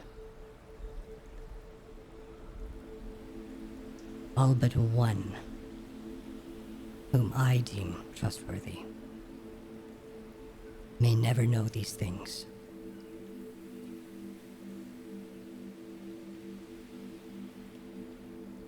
This marking will bind us to our secrets. A pact between our people. Should the pact be broken, we will know. And that betrayal will be rectified swiftly. This marking and its purpose may sound threatening, but we choose to see the promise it holds. View this not as a binding. View it as a bond, in hopes that one day, secrecy between your people and ours will no longer be needed. And that if the world one day chooses to turn its back upon you, that there will still be those who align themselves along your side. Now, I do not doubt that there is a need to return to your home and an urgency to your purpose. But I would offer that you stay one night in comfort before enduring your return voyage. Your rooms have been set as they were before, and await you when you feel the need for rest. Otherwise, there will be much food and festivities to be had for the rest of the evening. Before I leave you all, are there questions you have for me? I kind of have one, but it's not really related to any of this, so... Please, feel free. Wait. I mean, I spotted someone with glowy eyes like mine. Do you know who they are? I do. Who are they? And Yeah. Kind of, it's the first time I'm meeting someone like that. I don't know you well, But I imagine that speaking of others behind their back would not suit you. So I hope you understand why I may not speak on their behalf. Could you point me in their direction?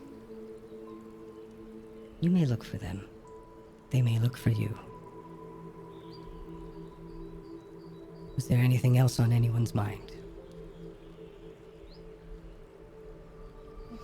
Thank you for meeting us. Well, thank you. What?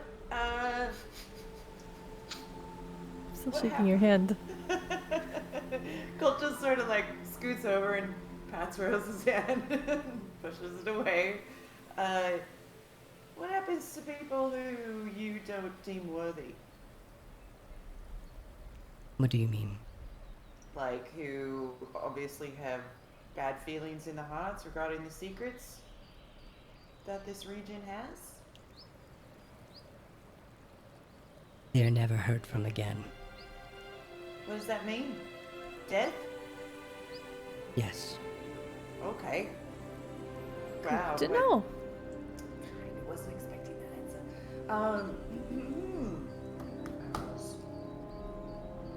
I just thought they'd just lived here forever. I mean, would you really want to have people who betray you live with you? I kind of was a little Honest. Pollyanna kind of feeling about it. What are these marks, and what does it mean? Like, other Yes. than what you told us already. Is this magic? More than magic. What does that mean? It's a part of your being and our being. Okay. Those are just words, though. They So are. Is it more than that? Is it like arcane or spiritual? I will speak plainly. Thank you. Should any of the information from what you've discovered and we have just discussed falls upon ears that are not meant to hear it, you will cease to exist. What the fuck? Colt just swallows hard and just sort of stares off in the distance like, of course he's way too late to the party. Ugh. I mean, I feel like that's pretty easy, promise to fulfill. What if someone puts us in a zone of truth like this again? Again, you wouldn't be compelled to answer, but if you do, it would have to be truthful. So, We were tortured. well, that's up to you and your god. Well, what's more painful, Colt? Being tortured or ceasing to exist? Being tortured? Okay. Well, then tell the secret, and then just problem solved. I wouldn't recommend that. Oh, is it really painful as well, ceasing to exist? Or do you just... I mean, I did cease to exist once, so it wasn't, it was painful right up until the ceasing started. I mean, I was stabbed in like the chest. Well, yeah, I would assume that's gonna Brutal. fly. Yeah, some of the worst pain. And then there was that letter I got from I am Any other priceless. questions? Huh? Oh, right. I gotta go for a walk by myself. I will for see a you bit. all at the rendezvous point with the boat. And Nikon will get up and start leaving. What? Oh. And Colt will be like, thanks. See you later. Awesome. And Colt will jog after Nagheim. Hey, buddy. Anyone else before we jump to that? Yeah, thanks for the hospitality. Lovely meeting you. Love the new tab. Thanks. She remains to clean up. Okay, so Cult, you were running after Nagheim. Yeah. Nagheim, where you going? away from here. Okay, so I'm sensing that you're unhappy. The one thing that makes me who I am, the one thing I have specialized in, is now nothing to me. What did they take? What did you write? I am a scholar. I write all of my existences down. It has all been on the same page. Every single detail about our travels since the beginning are gone. All of it? I write it all on the same page.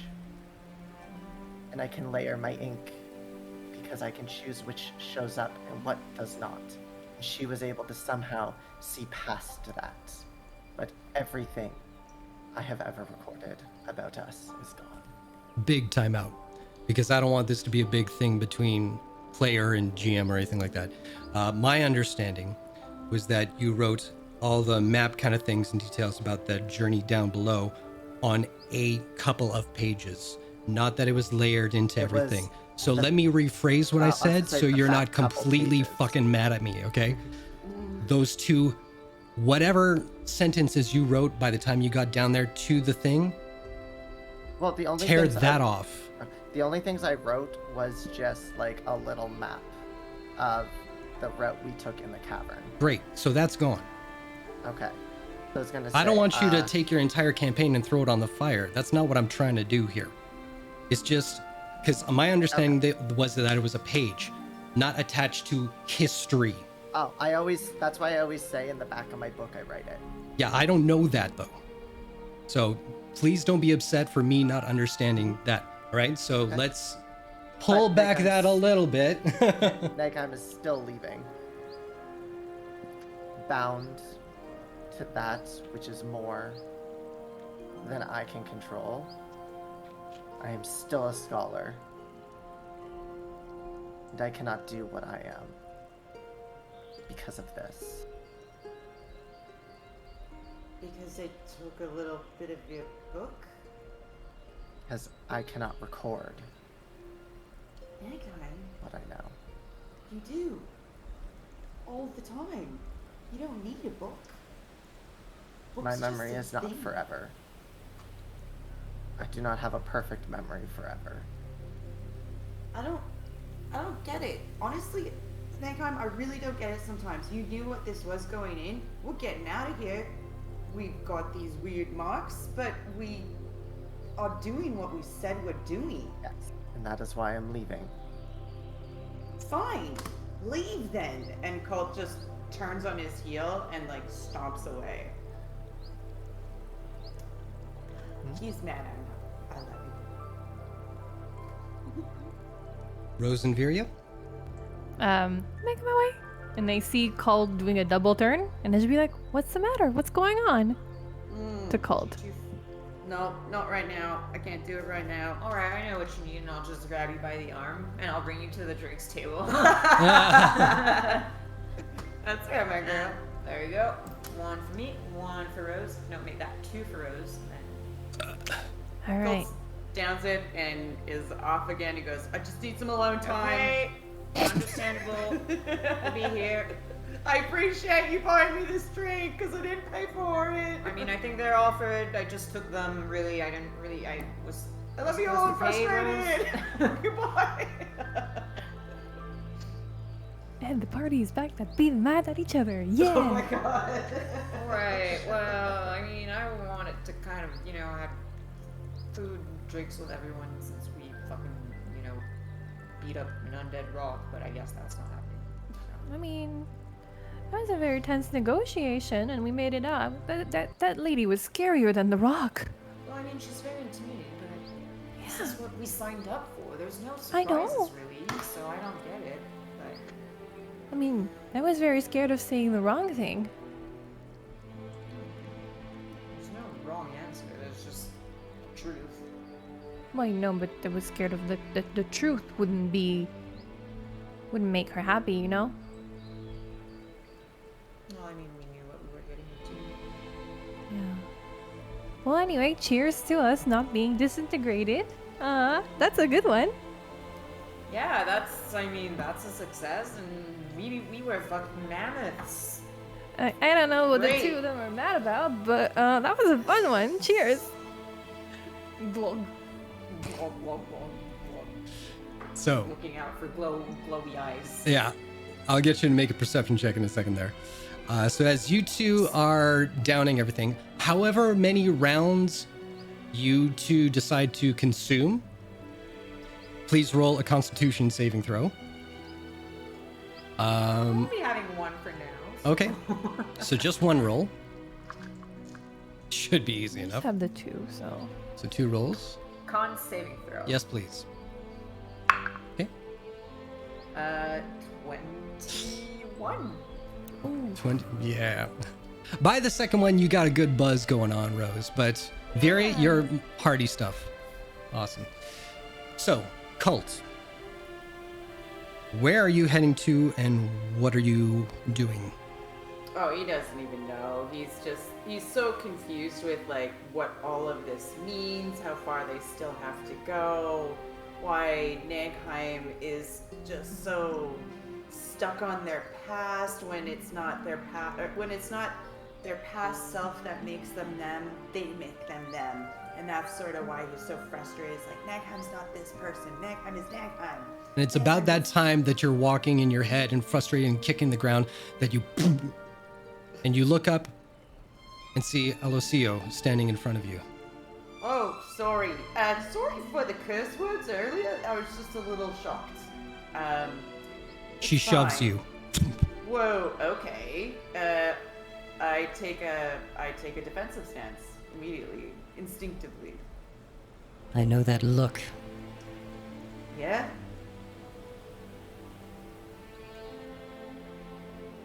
She goes to slap you.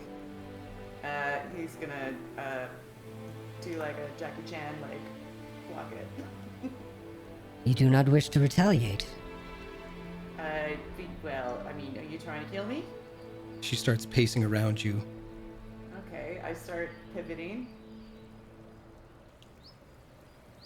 So, outsider, what exactly are you made of? I mean, flesh and bone. Like And she you- slaps you again. Ooh!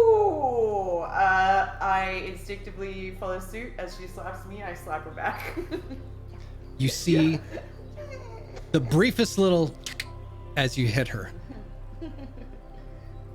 That's never good. And she boots you Ooh! to I the would like ground. to dodge it, please. Yep. You can dodge it. It impacts, you fall, but you kind of scamper up, no damage. Alright. You seem frustrated. Yeah. And And why are you holding back? we're not in your little truth tent now. I don't have to share my feelings with you. Perhaps I'm misreading you. Misreading what? Why are you so interested? You looked angry. I am angry. So why do you not strike me? I'm not angry with you. I'm not angry with you either. Then why are you trying to hurt me? I honestly thought this is what you needed. What? Is this not the No. thing? No?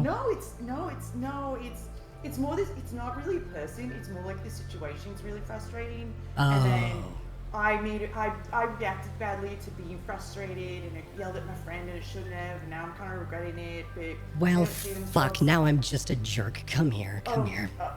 okay, I'm sorry. All right, you're not gonna. I thought you needed release. Oh, no. I have a partner back home, but I mean, I appreciate the offer. It's still sticky. Fucking hell.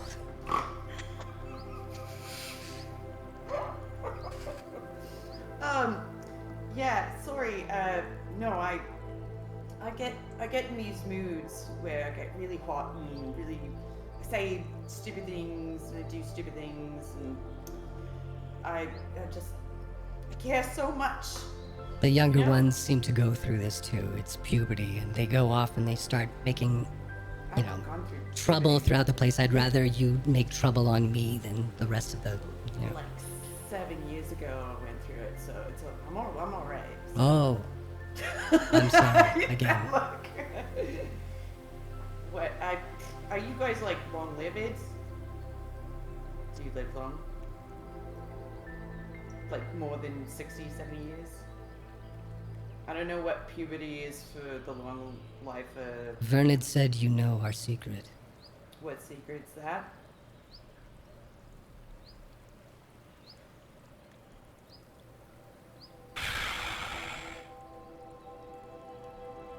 Come with me.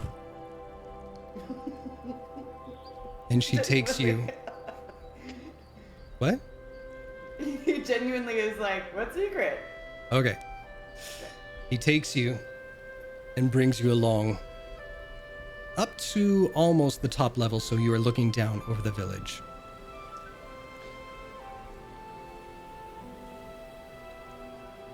All these people. This clan. None of us are as we seem. Okay.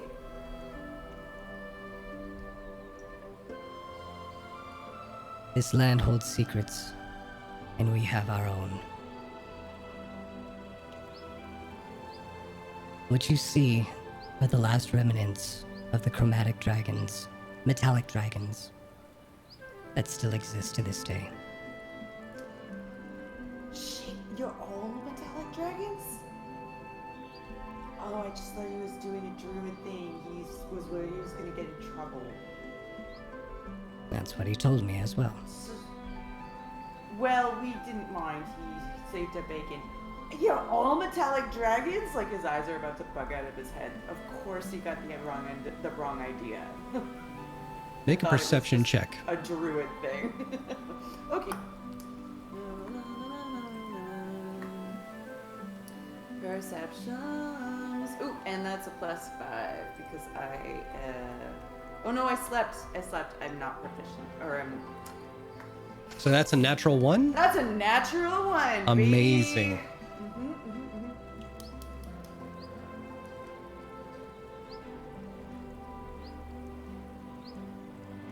Wait, so if you're a chromatic dragon or a metallic dragon, you were just gonna kick my ass. Were you gonna eat me? No, you're a big boy. No, I wasn't going to. No, Okay, there's no need to I'm- patronize me. I can't really lie that well. I'm sorry. There is another matter. Okay. And my intention was to come to you because I'm not exactly sure that one of your companions wishes to rely on some outside help. Your other two went straight for the bar, so that leaves you. And I saw you in a state of frustration. I thought... Anyway. I hope you understand. Your one link to anything that could be of help is Kiaran Sari. I know. I try to keep Nagpine close because I'm afraid if they're alone, they might go somewhere I don't think is good for them. They're better off with us than by themselves. And they just seem to want to be by themselves.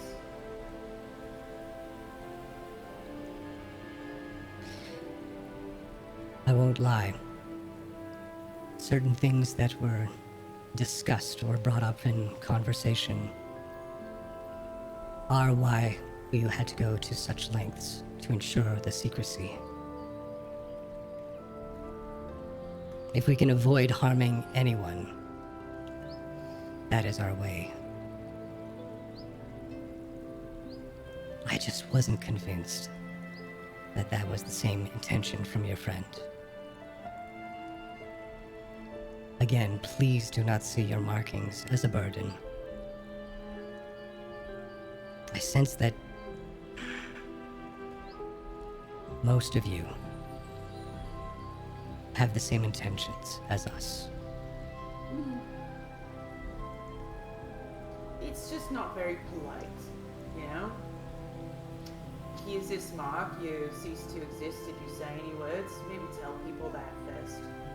It's just not polite to do that to somebody. It's rude. Very rude. We've tried that in the past. And it still feels very rude. That's all. I'm not gonna, you know, write your boss an angry letter, whatever. I'm not worried about that. But it's, yeah. But I guess this is what this kind of work is like. It is still unfortunate.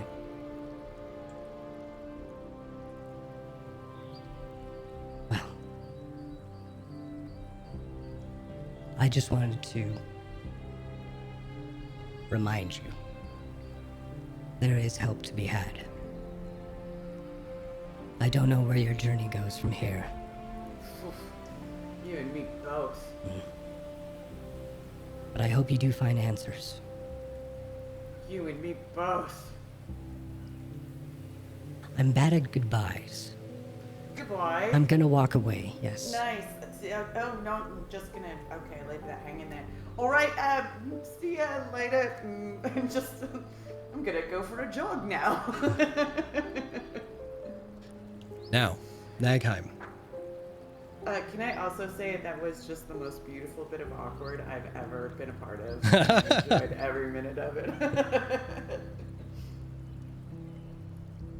You were heading where? To the rendezvous point with the ship. Nagheim is leaving. So To go just so wait I there. understand, you are exiting the cave.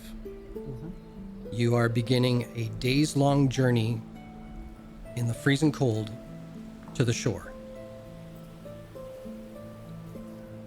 I have hopes that Tiny Hat will work. Nagheim is not in the scene. The rest of you. Evening comes. What is everyone doing? I'm still sitting with Viri and then we're telling dad jokes, I guess. Knock knock. Who's there? I forgot.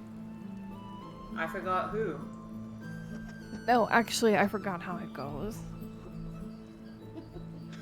Oh. Sorry. Okay.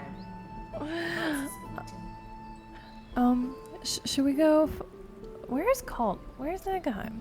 You hear Colt from behind you go, "Where was Mordenkainen when the lights went out?" What? Who's that? In the dark. It's a dumb joke. What? I don't get it. And he sits down. Never mind. Have you seen Nagheim? Yeah, where is Nightlight? They were just. I yelled at them. I get so frustrated. And then that LIOC person wanted to fight me, and then it What? was like this weird like Are you okay? misunderstanding. Oh yeah, no, we didn't fight.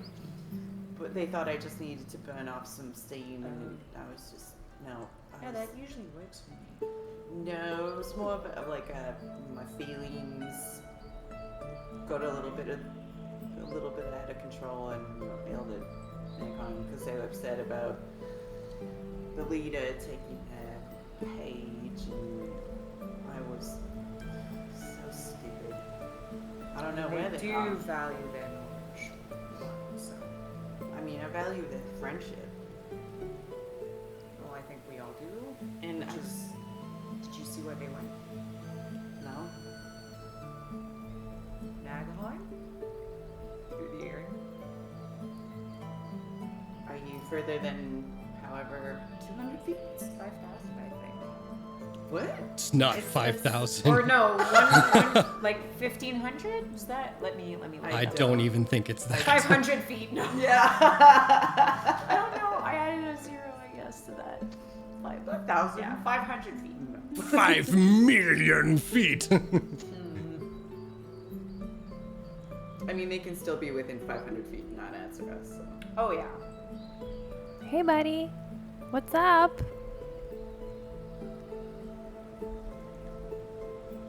Well, okay, well, either Nagaheim's not in range or they're ignoring us.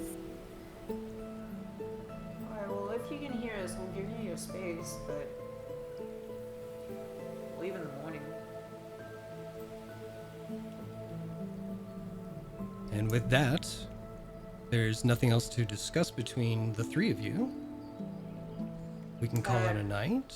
Yeah, Colt will rather than me tell it over again, Colt will sort of say what happened between him and Nagheim and then Aloysio, but withholding the fact that they're all dragons. I mean, Iria had her. Yeah. He doesn't know that because he No. thought it was just like a druid thing or like a polymorph thing. He didn't realize, and he said he would keep it to him. So, and he doesn't want to like go. He doesn't want to cease to exist. So he doesn't. It's not sure.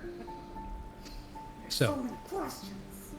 as you all bed down for the evening, some of you wanting to persist through the night just to get a few more drinks in, a few more examples of revelry and companionship among the people of this village. Not that, god damn it. Eventually you all turn in for the night.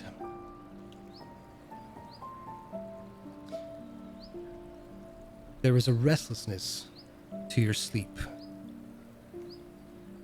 You can't quite pinpoint why exactly. There are many reasons to toss and turn throughout this evening. You occasionally scratch your wrist where the two pale scars remain from the pact you've made with this clan, but that's not what keeps you up. You try to reflect on all that's been discovered in the ruins beneath the world's surface, but much of it is still too confusing as to why it's so important. And still, that's not why you toss and turn in your bed. There's a sense of familiarity within this clan that makes you reflect on Isilra. But still, it's as if you're trying to piece your thoughts together like a jigsaw puzzle in hopes that seeing a completed picture will let your mind be at ease. You close your eyes and let out a frustrated sigh. And almost in response, you hear a echo down from the roof above you. Your eyes open and follow the sound as footfalls slowly travel down the length of the roof towards the front entrance. There's a moment of silence before the very edge of the ceiling creaks, and a moment later, a distant can be heard on the ground a few dozen feet away, outside your open window. Viria, what do you do? Sword.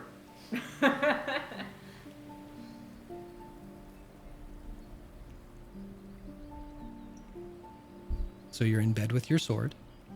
Yeah. I mean, is there any doubt? Anything else? I mean, I would be getting up and pointing my sword to the window. I go, hello? I know you're there. Looking out, you see standing between your home for the evening and the edge of the lake beyond, a man standing with his back to you. Over his right shoulder hangs a thick animal pelt, while his left remains bare, displaying assorted markings etched along his upper arm. His long wavy hair hangs down behind his back, with its pale color showing hints of violet in the remaining firelight. As he slowly turns to look back at you, skin smooth like polished stone, you recognize the familiar glow of his eyes. And wordlessly, he gently beckons you to join him outside. And we will see what happens next week.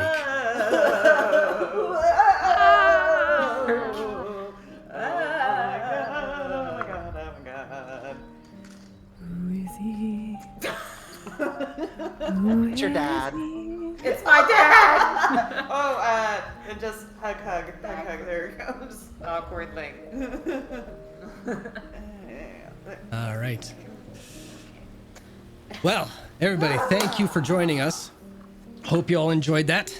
Thank you for hanging out in the chat and chatting up a storm. That's awesome to see every time. We will be back here next week, but without Chuck and Ari in the same room. This was so Sorry, nice. Montreal, you can't have her back. Yep. She's ours now. We call dibs. No, I will fight you. Then Also, fight there's a me. job here, and a cat, and a snake. Stop it with your logic, Nagheim. I miss Tally so much, though. Don't point out the flaws in my argument. All right, but thank you. Large and obvious. Yeah, thank you, everybody. We will be back here next week. Same channel, same time as always. And as we always like to say at the end of our streams, Have safe Have safe sex. sex.